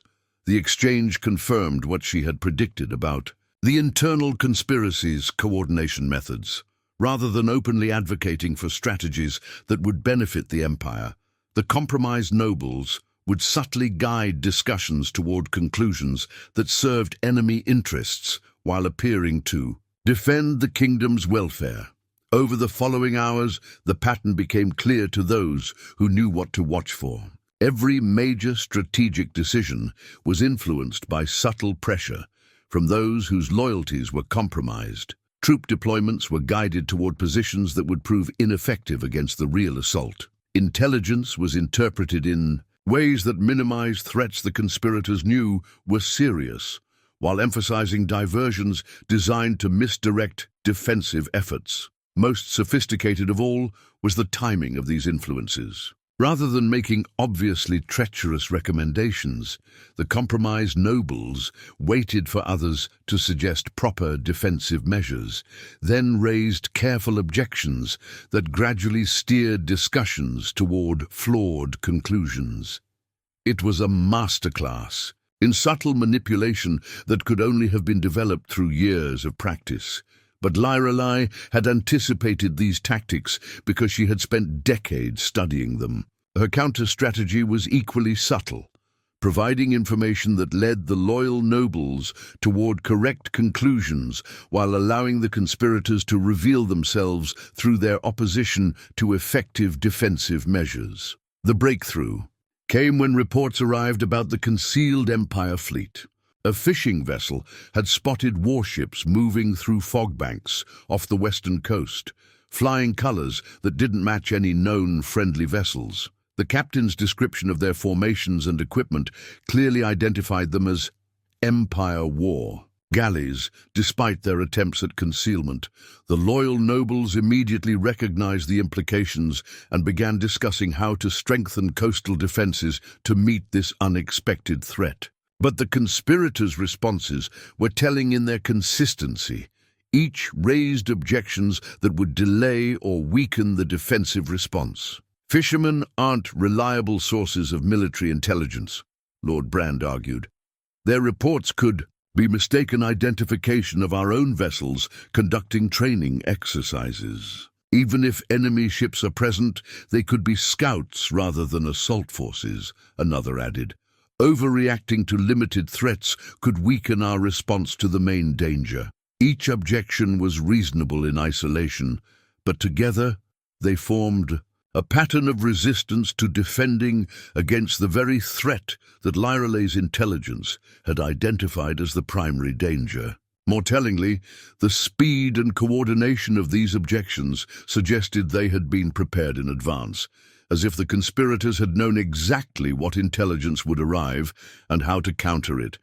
Eirik allowed the debate to continue while privately coordinating with Lyralai to prepare the real defensive response. Using pre-arranged signals developed during their weeks of chess games, they communicated about troop positions, timing, and coordination, without alerting the compromised nobles to their actual plans. The most crucial element was identifying exactly when and how the conspirators would pass final coordination signals to their Empire allies. Lyralai's monitoring equipment had detected increased activity in the communication networks, suggesting that the assault timing was being finalized.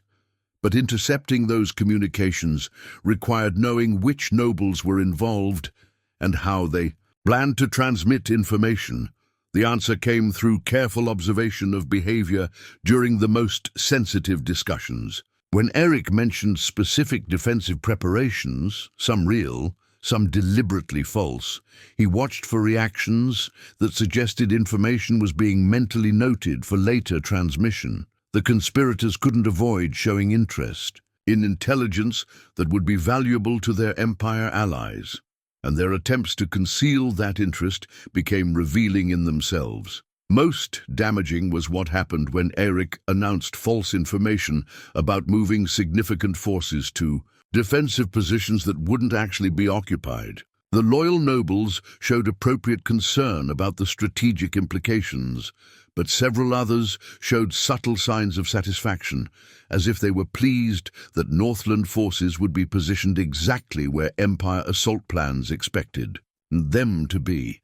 By evening, the pattern was clear enough to identify the core conspirators and predict when they would need to transmit final coordination information to their Empire allies. The assault would begin before dawn, coordinated with signals that would be passed during the night under cover of emergency planning sessions. But Lyralai had prepared for this moment as well. Rather than simply exposing the conspirators, she had developed a plan to use their own communication networks against them. False information would be fed through the compromised channels, misdirecting the Empire assault while positioning Northland forces to achieve maximum tactical advantage. They expect us to react predictably, she explained to Eirik during a brief private consultation. Their entire plan depends on our forces being in the wrong positions at the crucial moment. But if we can feed them false information about our deployments while actually positioning forces where they'll be most effective, we turn their own intelligence network into a weapon against them, Eirik finished. The elegance of the strategy appealed to him, but its complexity was daunting. Success required precise timing, perfect coordination, and the ability to maintain multiple deceptions simultaneously. Most challenging of all, it required trusting Lorelei completely. If she was wrong about any element of her intelligence, or if she was herself part of an even more sophisticated deception, the strategy would prove catastrophic.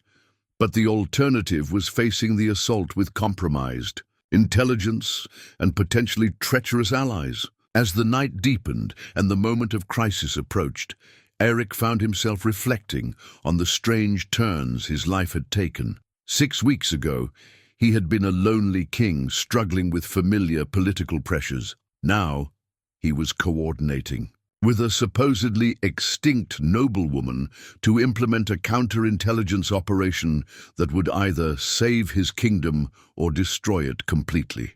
The irony wasn't lost on him that the woman he had purchased for 2 gold coins as an act of impulse or mercy had become the key to his kingdom's survival, nor that the marriage alliance he was about to formalize represented both the greatest risk and the greatest opportunity of his reign. But as he watched Lorelei coordinate the final elements of their strategy with the precision of someone who had spent decades preparing for this moment, Eirik realized that some risks were worth taking. The kingdom she was offering to help him save would be different from the one he had inherited, more just, more secure, built on truth rather than convenient lies.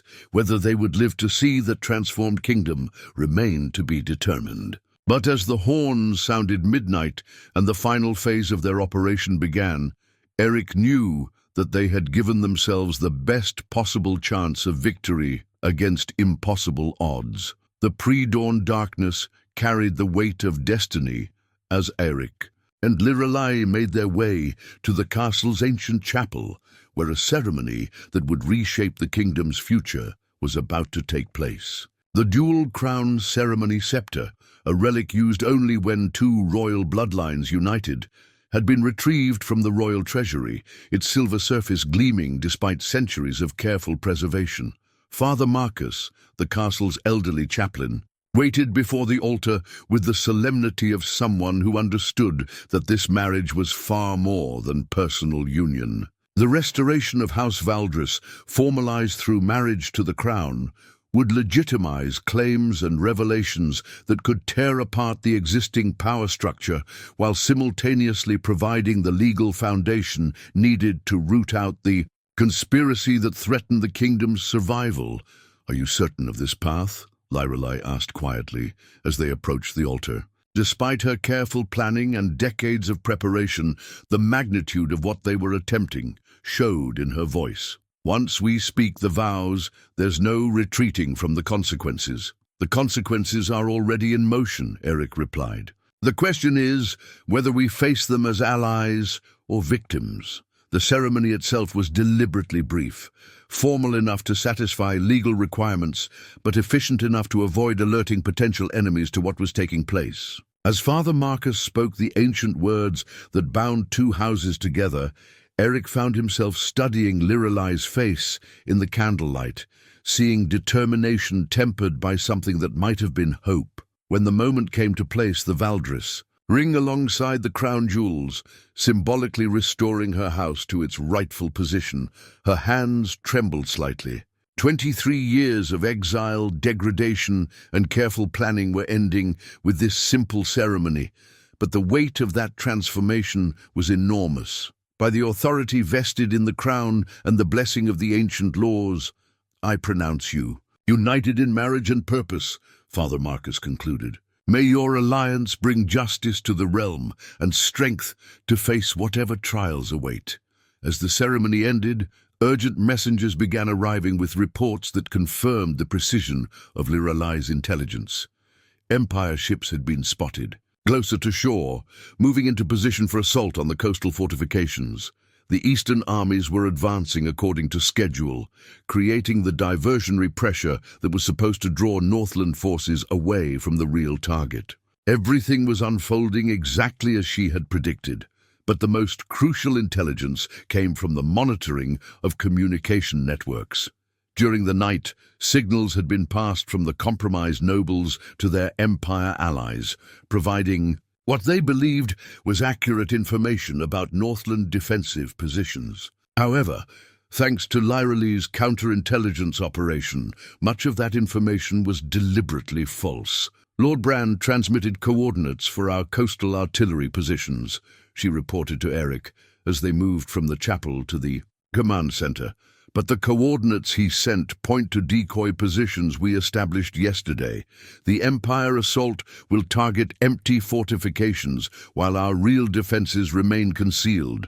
The next few hours would test whether 23 years of careful planning could overcome 2 decades of treacherous conspiracy.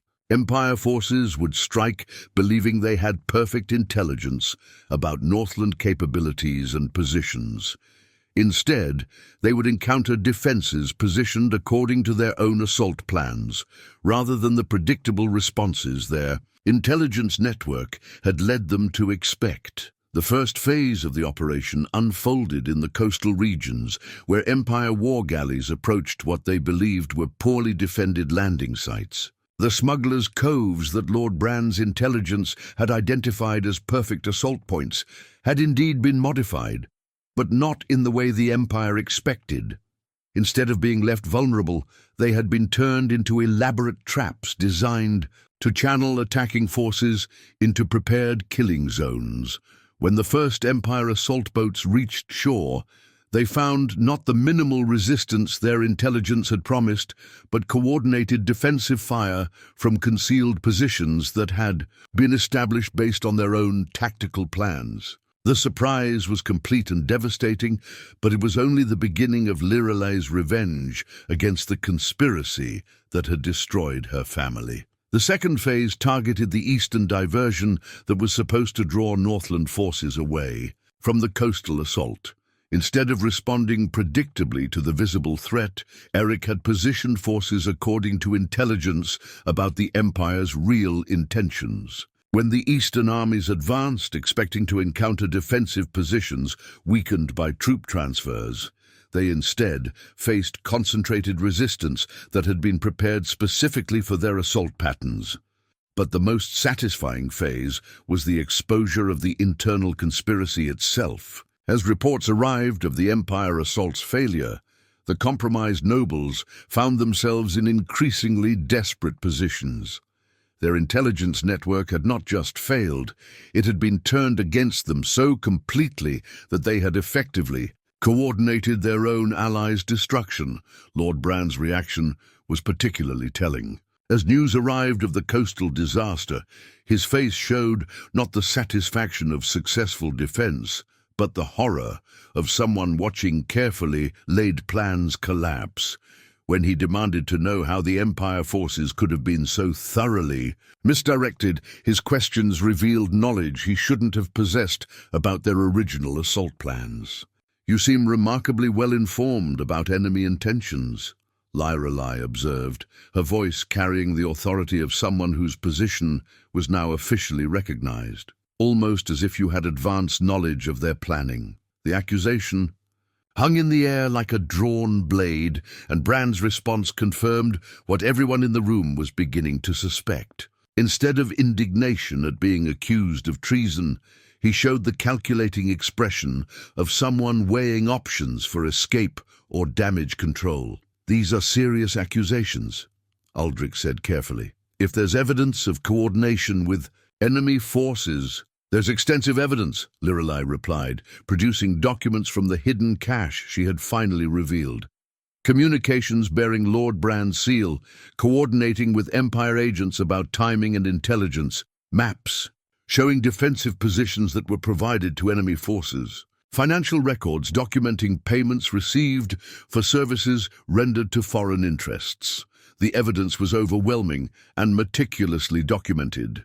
For 23 years, Lyralee had been building a case that could withstand any challenge, gathering proof that would convince even the most skeptical observers. When she laid it out systematically, the scope and duration of the conspiracy became undeniable. But Brand wasn't the only conspirator exposed by the operation's success. Several other nobles who had subtly influenced strategic decisions revealed themselves through their reactions to the Empire assault's failure. Their disappointment was too obvious, their knowledge too specific, their suggestions too consistently favorable to enemy interests. The most damaging revelation came when intercepted communications revealed the conspiracy's true scope. The network included not just Northland nobles, but foreign agents, corrupt officials, and military commanders whose loyalty had been purchased with Empire gold. The plan to destroy the Northlands had been decades in development, far more sophisticated and comprehensive than anyone had imagined. As the morning progressed, and reports confirmed the complete failure of the Empire assault, the conspirators found themselves increasingly isolated.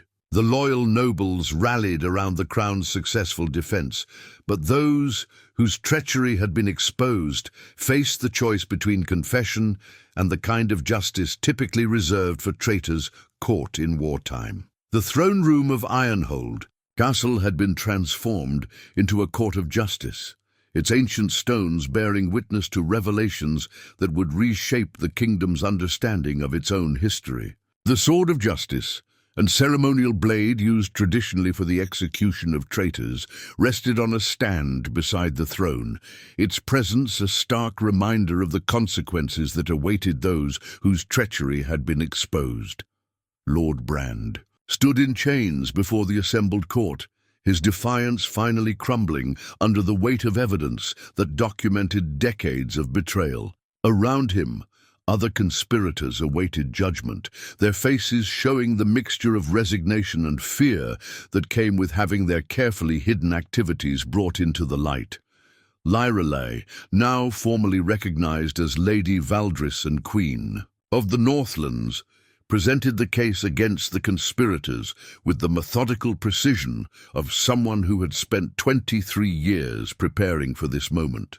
Each document was authenticated, each witness testimony corroborated, each financial transaction traced to its source. The scope of the conspiracy's betrayal became clear as she methodically dismantled the web of lies that had nearly destroyed the kingdom.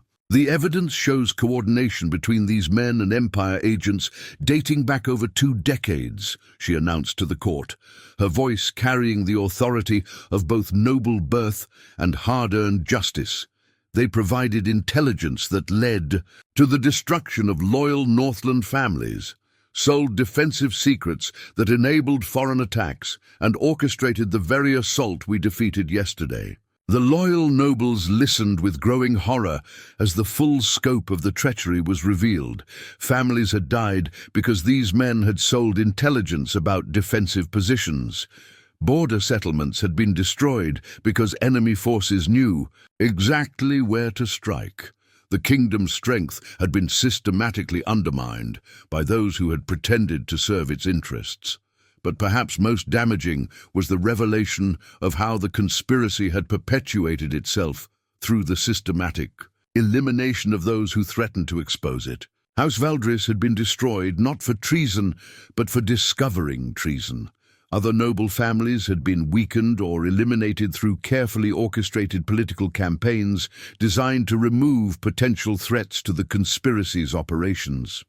My family died because they discovered what these men were doing, Lyrelay continued, her composure never wavering despite the emotional weight of her words. They were murdered to protect a network of betrayal that has operated within this kingdom for generations. Lord Brand finally found his voice, though it carried none of its former authority.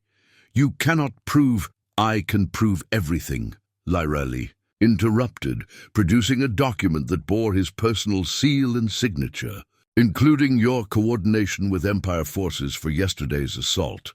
Your communication network remained active until the moment your allies realized they had been deceived. The document was passed among the assembled nobles, each reading confirmation of treachery that exceeded their worst suspicions. Brand had not just provided intelligence, he had actively participated in planning attacks against his own kingdom, receiving payment for services that had cost Northland lives. King Eirik rose from his throne, frostbite in his hand, its ancient steel gleaming in the morning light that streamed through the hall's great windows. The weight of judgment fell to him, but the evidence was so overwhelming that the decision carried no uncertainty. "Lord Brand of the Eastern Peaks," he pronounced. "Formally, you stand convicted of high treason, conspiracy with foreign enemies, and the murder of loyal Northland citizens. The penalty is death, to be carried out immediately." The execution was swift and witnessed by all present, serving both as justice and warning. But Brand's death was only the beginning of the reckoning that followed. Other conspirators faced similar fates, while those whose involvement was less direct received punishments that stripped them of lands, titles, and influence. More importantly, the exposure of the conspiracy allowed for the systematic restoration of justice to those who had been wronged. Families that had been destroyed on false charges were vindicated. Lands that had been seized through manufactured accusations were restored to rightful heirs. The careful documentation that Lirelai had maintained for decades became the foundation for healing wounds that had festered for generations. The political transformation was equally significant. With the conspiracy exposed and its members removed, the remaining noble houses found themselves operating in an environment where loyalty was rewarded rather than exploited. The constant suspicion and maneuvering that had characterized court politics began to give way to more straightforward cooperation. But perhaps most important was the symbolic meaning of Lirelai's restoration. Her survival and triumph sent a message that resonated throughout the kingdom, that justice, though delayed, was not denied. That those who served the realm faithfully would be protected, while those who betrayed it would face consequences regardless of their position or influence. The coronation ceremony that formalized her position as queen was attended by representatives from across the kingdom, many coming to witness the restoration of a house they had believed extinct. The crown of Lirelai, recovered from its hiding place along with the treasure trove of evidence that had made this day possible, was placed upon her head by Eirik himself, symbolizing not just her personal vindication, but the kingdom's commitment to truth and justice. As the ceremony concluded and the celebrations began, Eirik found himself reflecting on the extraordinary transformation that had taken place. 6 weeks ago, he had purchased what he believed was a broken woman for 2 gold coins. Now that woman sat beside him as his queen and partner, having saved his kingdom while reclaiming her own birthright. The marriage that had begun as political necessity had evolved into something approaching genuine partnership. Their weeks of silent communication through chess games had created a foundation of mutual understanding that served them well in the complex challenges of joint rule. More than that, their shared experience of isolation and burden created empathy that might not have existed in a conventional political alliance. But the true measure of their success would be determined not by the victories they had achieved, but by the kingdom they built together. The Northlands they now ruled was different from the one either had known before. Stronger because it was more honest, more secure because it was more just. The network of lies and betrayal that had weakened it for decades was gone, replaced by alliances based on genuine mutual interest rather than fear or corruption. As evening fell and the last of the celebration guests departed, Eirik and Lirelai stood together at the great window of the throne room, looking out over lands that had been transformed by their alliance. The mountains remained as harsh and beautiful as ever, but the kingdom they sheltered was renewed in ways that would protect it for generations to come. Was it worth it? Eirik asked quietly. 23 years of planning and preparation for this moment?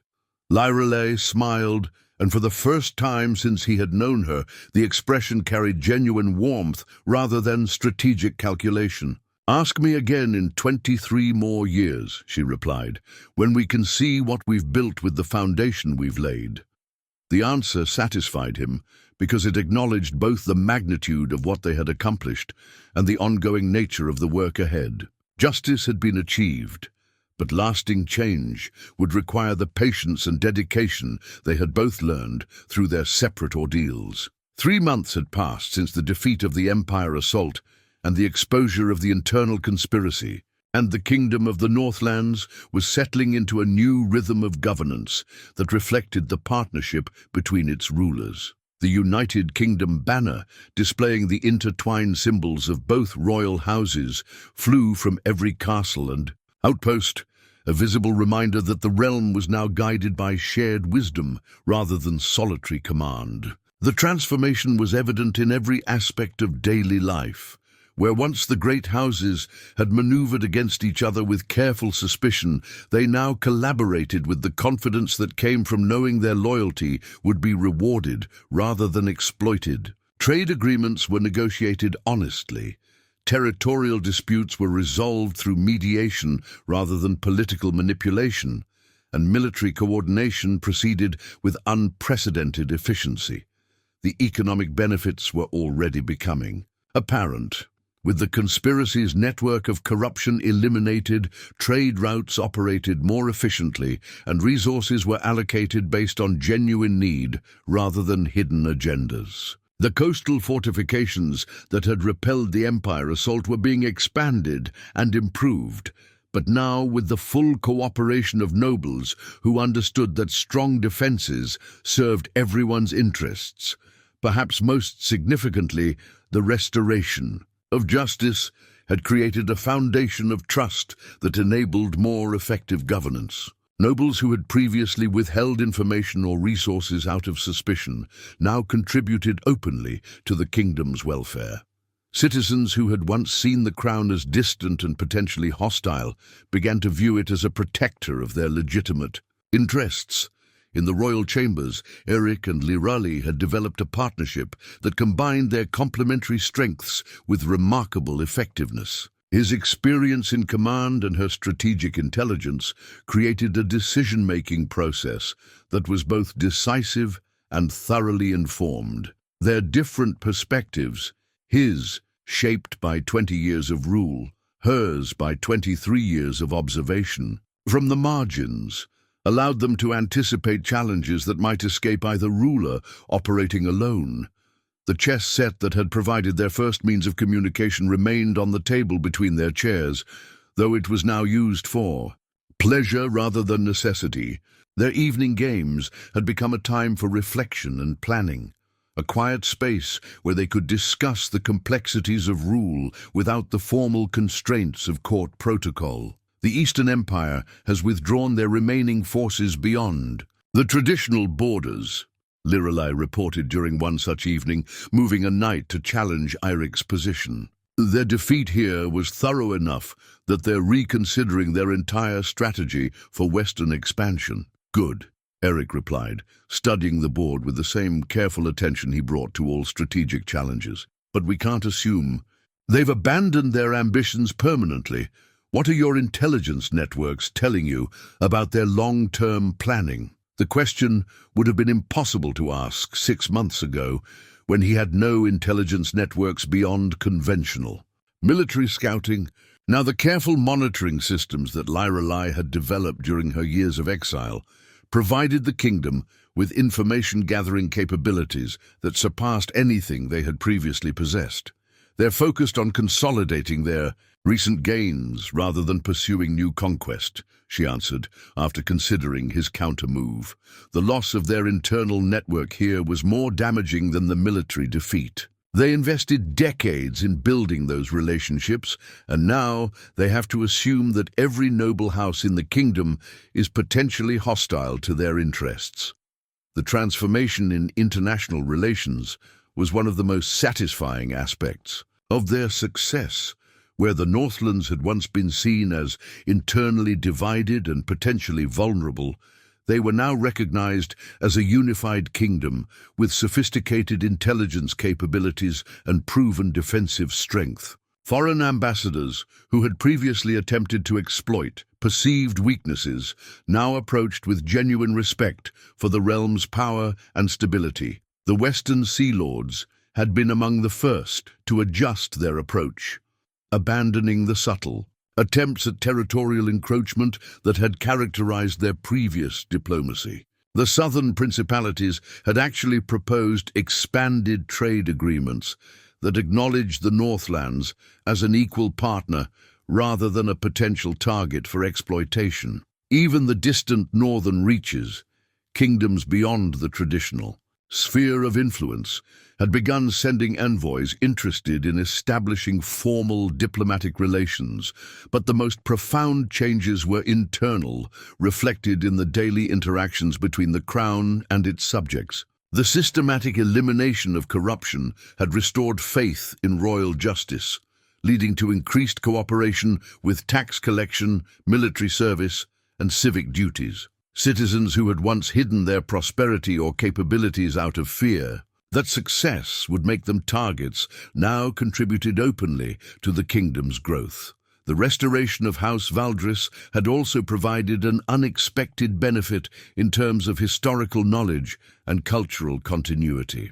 Lorelei's careful preservation of her family's records and traditions had saved information that might otherwise have been lost, including details about ancient defensive strategies, diplomatic protocols, and economic policies that proved relevant to current challenges. We've received formal requests from 3 other kingdoms asking for advice about internal security, she continued, capturing one of his pawns with a move that opened new possibilities across the board.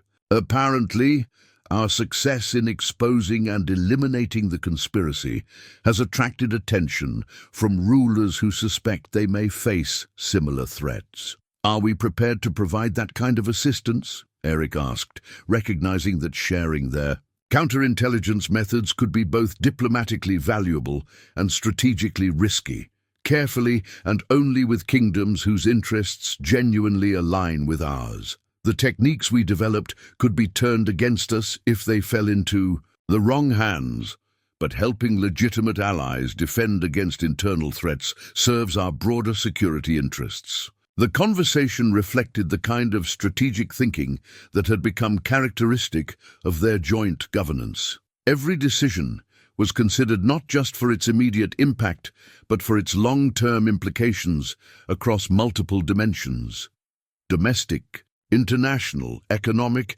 and military.